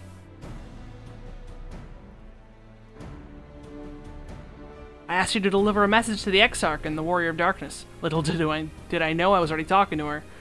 Don't give up, don't give in. I kept those words close to my heart, and the boundless, beautiful skies above serve as a reminder of their importance. My friend got to see the knight's return shortly before he passed. He left this world with a smile, satisfied with a glimpse of what was to come.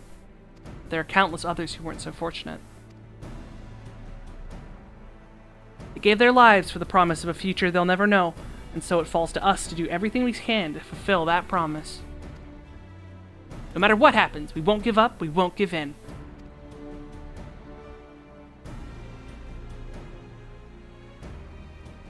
Your heroism has inspired all of our guardsmen in much the same manner.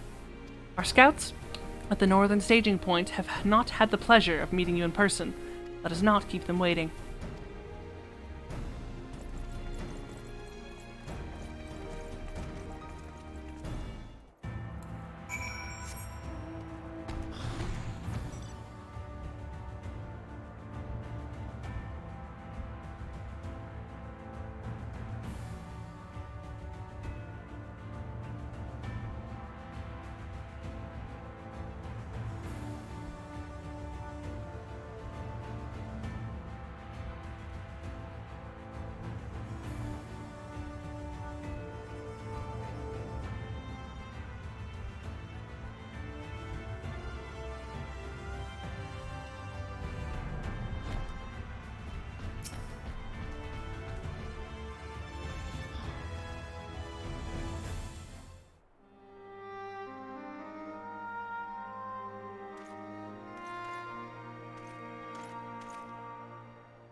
Did you slay this Eater? Your orders were to await the main force before engaging. No, Captain. It wasn't us, I swear it. A man came out of nowhere and cut it down before we knew what was happening. By himself? Certainly it is no Light Warden, but nevertheless. It's true. Felled it with a single swing of his axe, he did. I've never seen anything like it. So I says to him, "Who are you, the warrior of bleeding darkness?" And he says, "No, I'm a warrior of light." And that was it. Buggered off as quick as he came. A warrior of light? Why would someone go around calling himself that, though? It was those bastards who caused the flood. I mean, if you were going to pretend to be anyone, it'd be her. The Warrior of Darkness. Eh? Oh, I didn't know. It's an honor.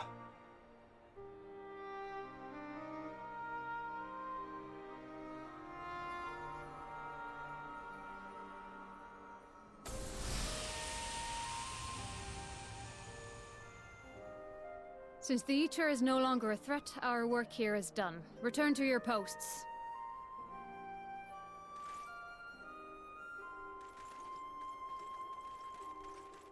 I had hoped to fight at your side today. But I'll continue to follow your example, and may we meet again.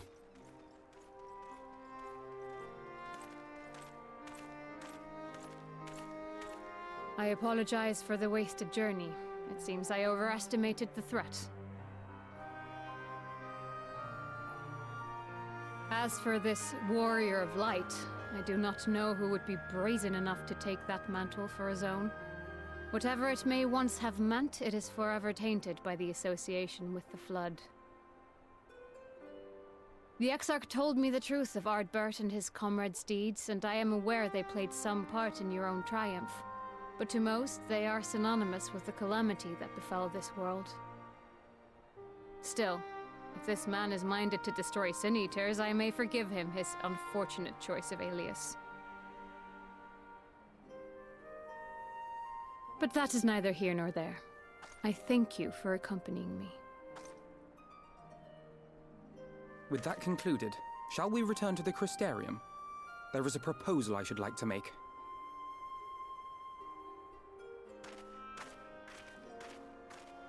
Forgive me. There is one more thing. A personal concern of mine. I had hoped you might have a moment to speak privately.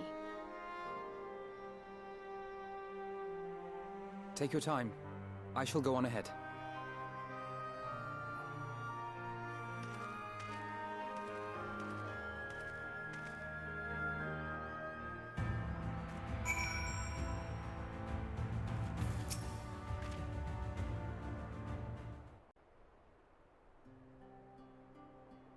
I will not mince words.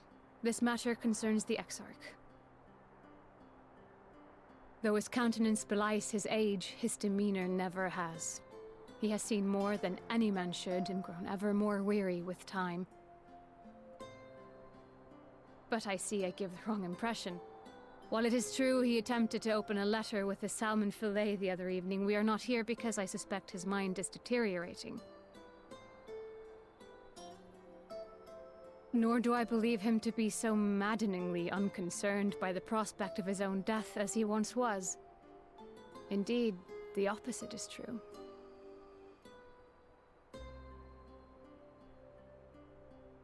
It is for this reason that I seek your advice. Since he returned from the Tempest, the Exarch is not as he was. He seems a different man. A younger man. I know not the details of his research, but when I saw him at work recently, there was a glint in his eye that I had never seen before. He looked happy. It was as if he had peered into the future and for the first time found joy there. Though it gladdens me to see him thus, I wonder if I should not keep my distance. I fear that my presence will only anchor him to the past, remind him of all the pain that came before.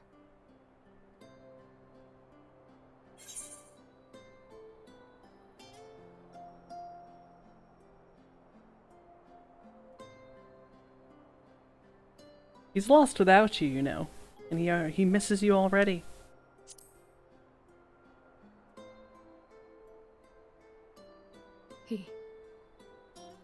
Are you sure? Then perhaps we might remain as we were. As we have always been. What a relief.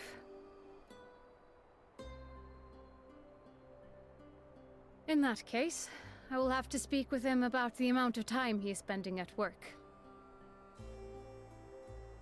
This research is important, I know, but if he refuses to consider his own health, I will have to consider it for him.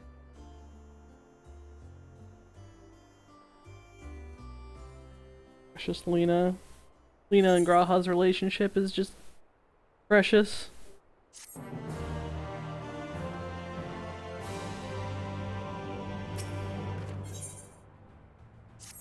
I will not keep you. You and your comrades have much to discuss. I will see the others back to their posts.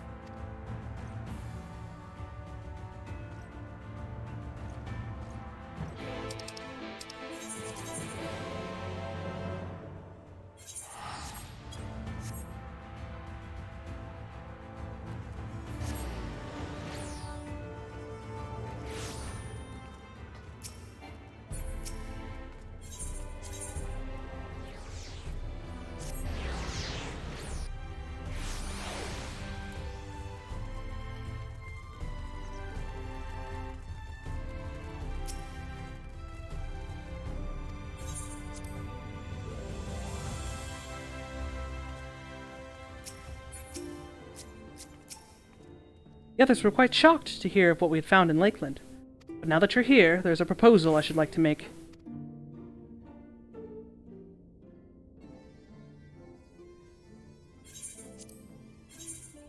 I've been spending a great deal of time in the Cabinet of Curiosity, and of late I have noted more and more people perusing books on history, the years leading up to the Flood in particular. I suspect they wish to know more about the Warriors of Light. As well they should, but nearly everything I've come across describes them as sin-eaters or worse. Regardless of whether or not this Warrior of Light is who they claim to be, I worry that their sudden appearance in conjecture with this renewed interest in their predecessors may lead to growing unrest and fear. If the people in the Crystarium seek the truth, I say we give it to them.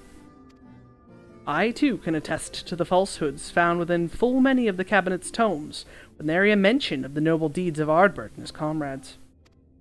To be fair, they bear some responsibility for the Flood, but when the tale is told again and again over the course of a century, I'm not surprised to see their roles distorted and them painted as villains. Were it not for the records stored within the Crystal Tower, I would have had no reason to question the narrative. Unfortunately, that knowledge was of no use, for when I arrived here in the First, their reputation had already been irreparably tarnished. That said, there still remained those who worked tirelessly to defend their good name in those early days following the Flood. Considering all the good they had done, I find it a wonder they needed defending at all. They brought to justice the man who misused my knowledge to bring about the fall of Verbert. That such heroes could be spoken of in the same breath as sin-eaters is absurd. Under normal circumstances, I would agree, but as time passed, those who knew firsthand of their deeds dwindled. In the end, only the truth remained, that they were the cause of the Flood. With the world on the brink of oblivion, it was all too easy for the Warriors of Light to become villains, deserving only of resentment and hate. At that point, the truth mattered little. It would not change their lot. Thanks to you all, however, their lot has changed, and now they may heed the long-forgotten truth. You claimed it was Ardbert who helped you overcome Emmett Selk, correct? Such a revelation would do well to sway the hearts of those who knew him only as a villain. I have shared this with a select few, but one and all must be told of his sacrifice. To that end, I say we proceed with Alfino's plan. We call together the people of the Crystarium, and recount to them the true tale of the Warriors of Light and the Flood that followed in their wake.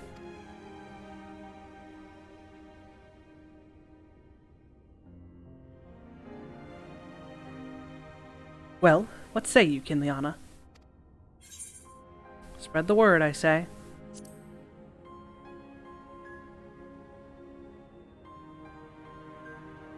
Then we are one mind on the matter. Good. Exarch, might I ask you to continue working with Beck-Luke on means of returning home? The rest of us will see to gathering the people of the Crystarium and the XIV. We have to reach out to anyone and everyone who might be willing to lend an ear. With any luck, word will spread, and more will accompany them.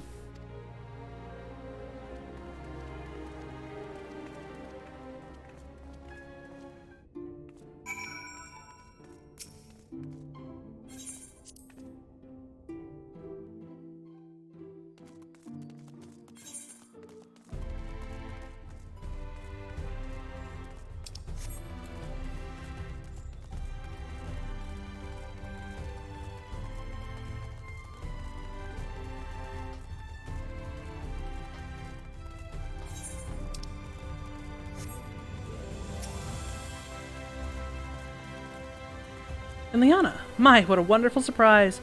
Though I hope your being here doesn't mean someone's been hurt. Thanks to you, I've had far fewer patients coming through my door of late, which is a shame, come to think of it. I've had fewer opportunities to test my new medicine. I jest, of course. It's actually been quite pleasant to have a few moments to myself now and again. The truth about the Warriors of Light. But the Exarch has already spoken with me about them. Well, if there's more to the tale, I'd very much like to hear it.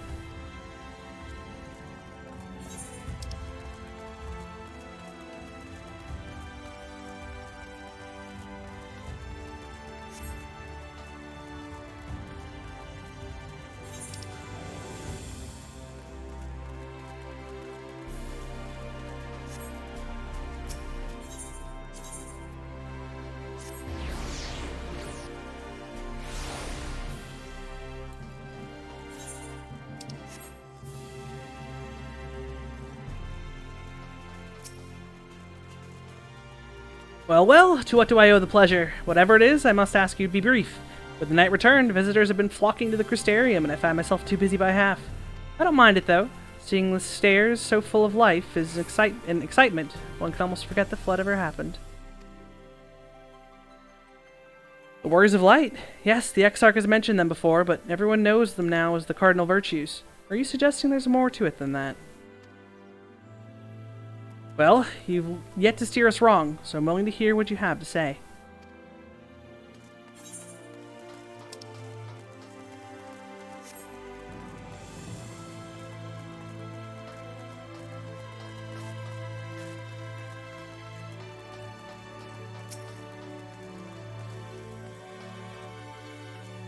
Come to browse wares on the market, have you? Well, I can guarantee you'll have no trouble finding what you need, whatever it may be. Under Yulmore's new leadership, trade has never been more prosperous. Word is it that fellow from Daedalus Stoneworks has taken over as mayor. Did he really? Little wonder business is booming the way it is.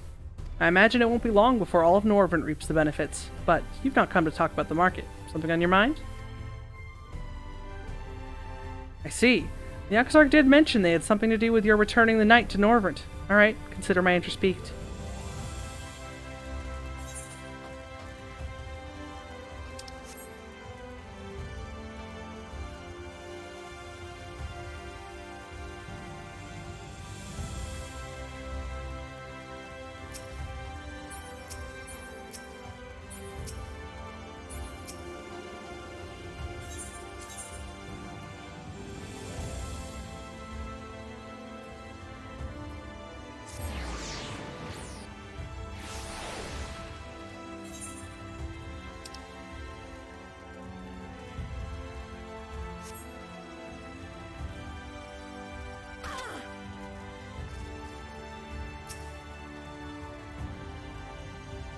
Well, well, what a coincidence. I was just reading over a letter I received from Grenell not long ago.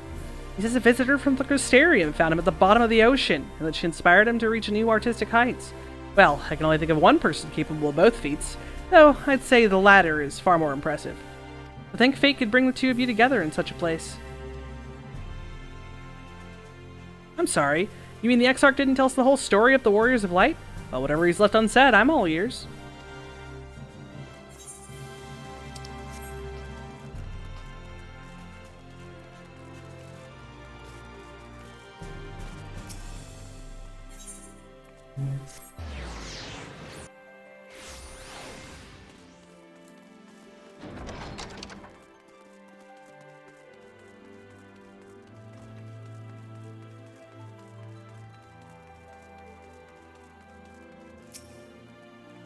No, this can't be. Surely there has to be at least one book here that does not cast the Warriors of Light and their deeds in such a negative light.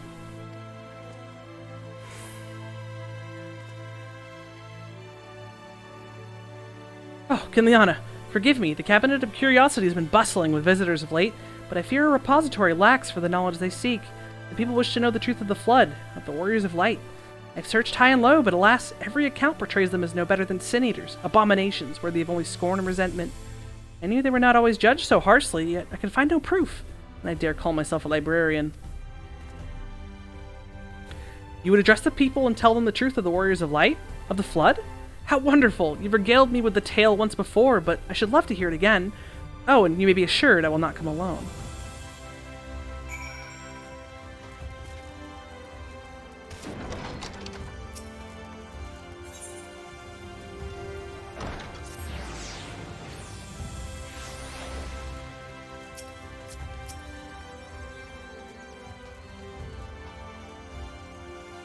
There you are. Between the four of us, I dare say we've swept the Custarium from top to bottom. Now we need but wait for the people to gather.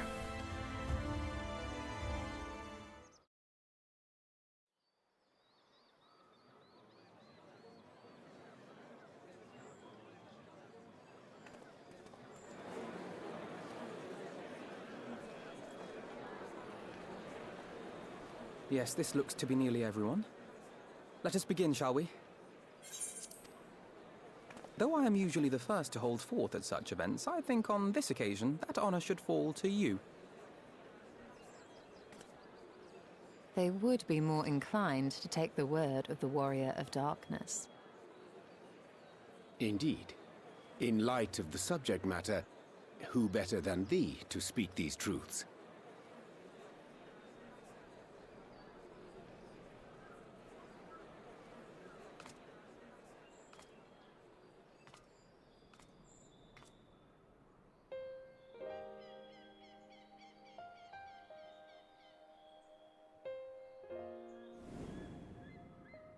They were just good noodles. Trying to do the right thing, you know?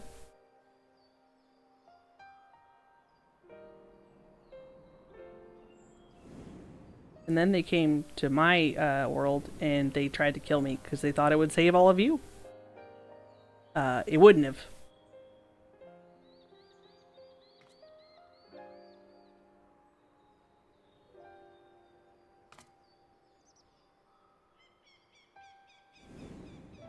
They traveled back with Minfilia, and she fixed it.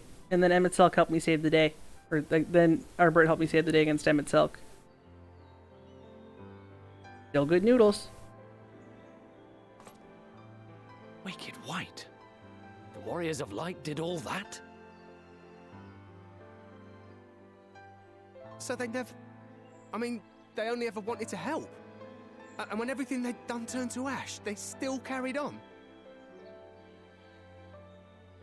They gave everything to stop the Flood. First their lives, then their souls. And they managed it too, in the end. They saved us.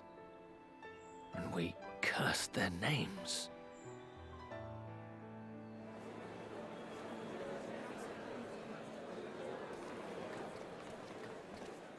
This should go a long way towards clearing the air.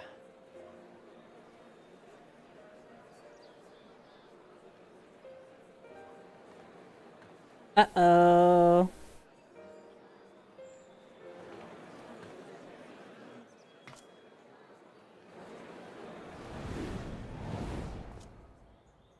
That's not Ardbert.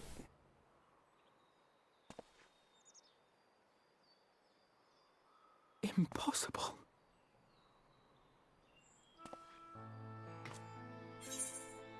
You can see him too. I definitely see something. You don't think it's a ghost, do you? Nay.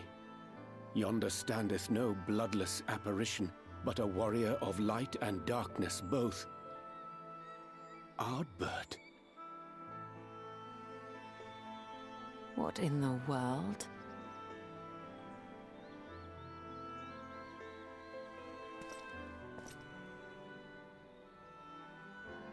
It's you!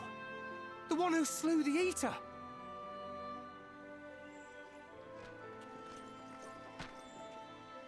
That it should be the Warrior of Darkness who brought the truth to light. You've saved me a fair bit of time, though I have a few words of my own to say, if I may.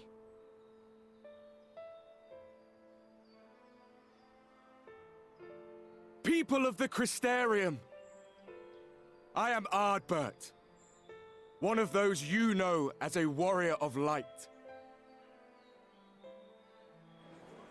That's impossible. You should be dead. Aye, that I should.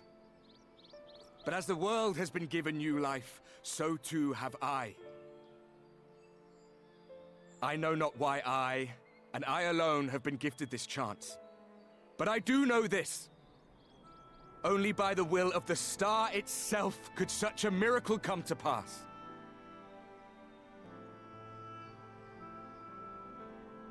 The hero who stands before you now, the Warrior of Darkness, is not of this world.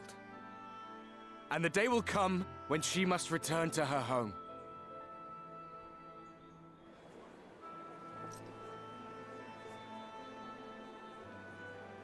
But this land is our home. And if it is to remain so, now and forevermore, it is we who must protect it. The time to rely on saviors from afar has passed. It is you who must rise. You who must become the new Warriors of Light! What? Us? Warriors of Light?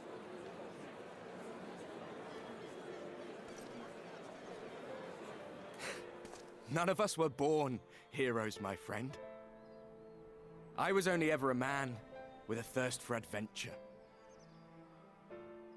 But wherever my journeys took me, I was invariably confronted with the same choice. To lend what aid I could to those in need, or not. And I always chose the former. Any one of you could do the same. All you need is the will to help your fellow man, and the resolve to see it through.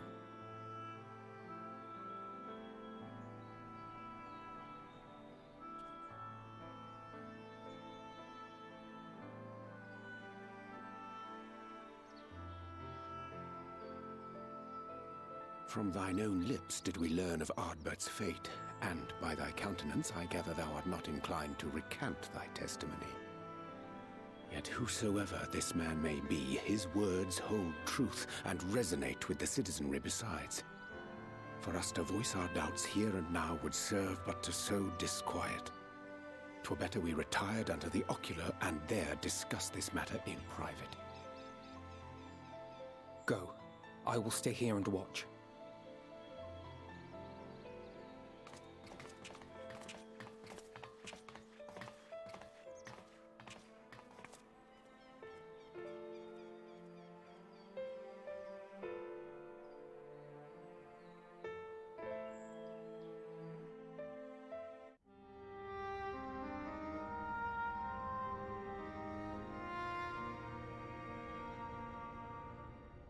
So, that is a Warrior of Light of the First.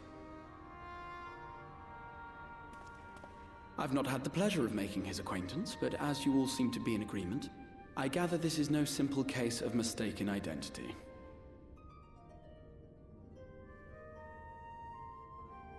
As far as I was able to discern, that was indeed Ardbert. It has been a long time, but not that long. Could he truly have been resurrected as he claims? No. Absolutely not.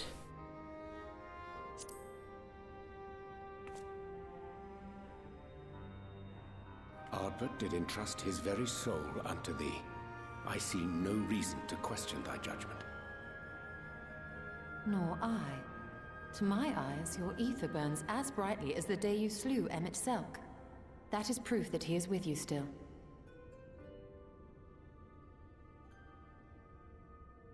Yet that which standeth now before the people is far more than a passing imitation. I am reminded of the cardinal virtues, though a sin-eater he is not. Which leaveth but one plausible explanation. That he is an Ascian.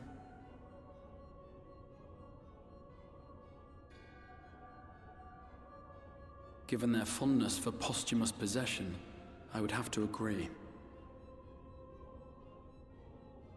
From what I understand, the Warriors of Light were laid to rest in Yulmore by those whom they had aided in life. At the time, some few still remembered them as heroes. Needless to say, 4 of them were subsequently exhumed to serve as the virtues. And if one knew where to look, Ardbert too would not have been difficult to find.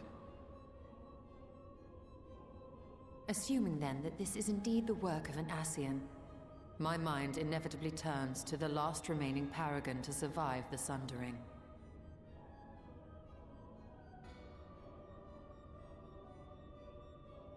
Elidibus.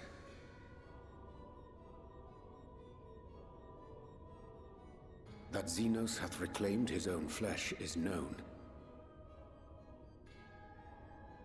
Thus evicted from his borrowed form, and cognizant no doubt of Emmett Selk's failure here in the first, 'tis quite possible the emissary chose Ardbert for his next vessel.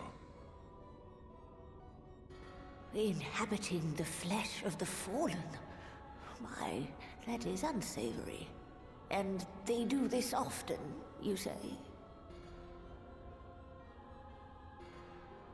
Verily, for they possess no corporeal forms of their own. In what one may term their natural state, none save those gifted with the echo can perceive them. Indeed, when Elidibus intruded upon the waking sands, his presence did go unmarked by all save Minfilia and the Warrior of Light. On that occasion, I myself remained ignorant of his coming until after his departure. It was only at a later juncture, when he deigned to appear before me in borrowed flesh, that I was finally able to take the measure of him. In such puppetry do the Ascians engage when they seek to influence the course of history. And they have gained much by it. Emmett Selk single-handedly built the Garlean Empire in this manner, while the Hebrea came close to conquering Eorzea, having taken possession of Thancred's living body. Yet it must needs be noted that the Ascians cannot avail themselves of all mortal vessels. For were they able to do so, none would serve as a better pawn than our own redoubtable champion. Mayhap the blessing of light shieldeth Hydaelyn's chosen from Ascian influence. Or mayhap other forces are at work. We cannot say for certain. Whatever the reason, I hope it holds true. I dare not contemplate what might come to pass otherwise. Is it not peculiar, then, that Ardbert's mortal remains should be susceptible, given that he was once a warrior of light? Or did the final departure of his soul make it possible, perhaps? Regardless, to hear an Ascian use him to call forth new warriors of light boggles the mind.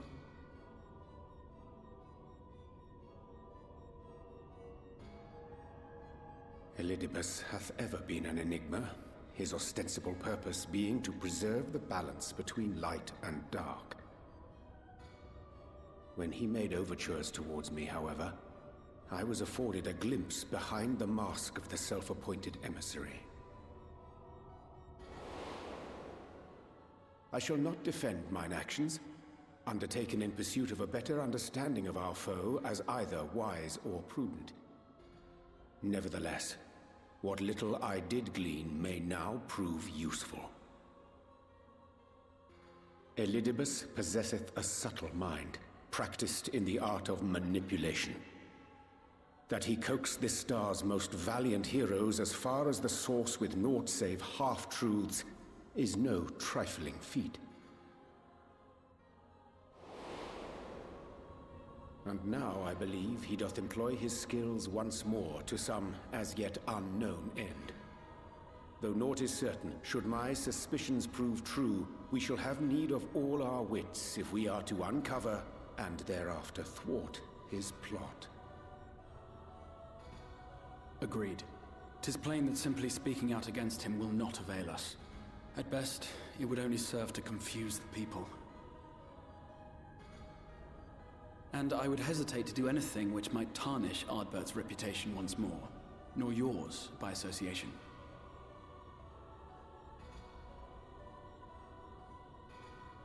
That being the case, it may be wise to keep a covert eye on this Ardbert's movements, as we attempt to discern his purpose and how best to mitigate his influence.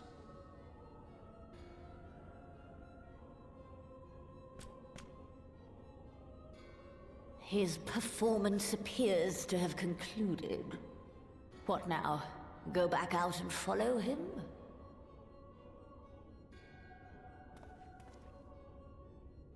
Twould appear Master Alphino already hath pursuit in mind, and I suspect one pair of eyes shall better serve our cause than half a dozen.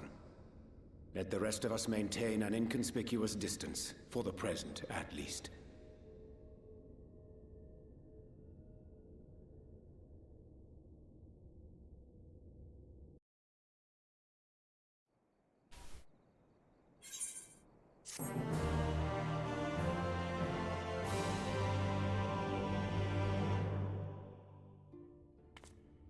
I think that is where I'm going to leave off. Short stream, but that's what happens when you tilt off the face of the earth during a speedrun. Yeah, I'm gonna go get some soup and sleep early, probably, because I'm extremely tired.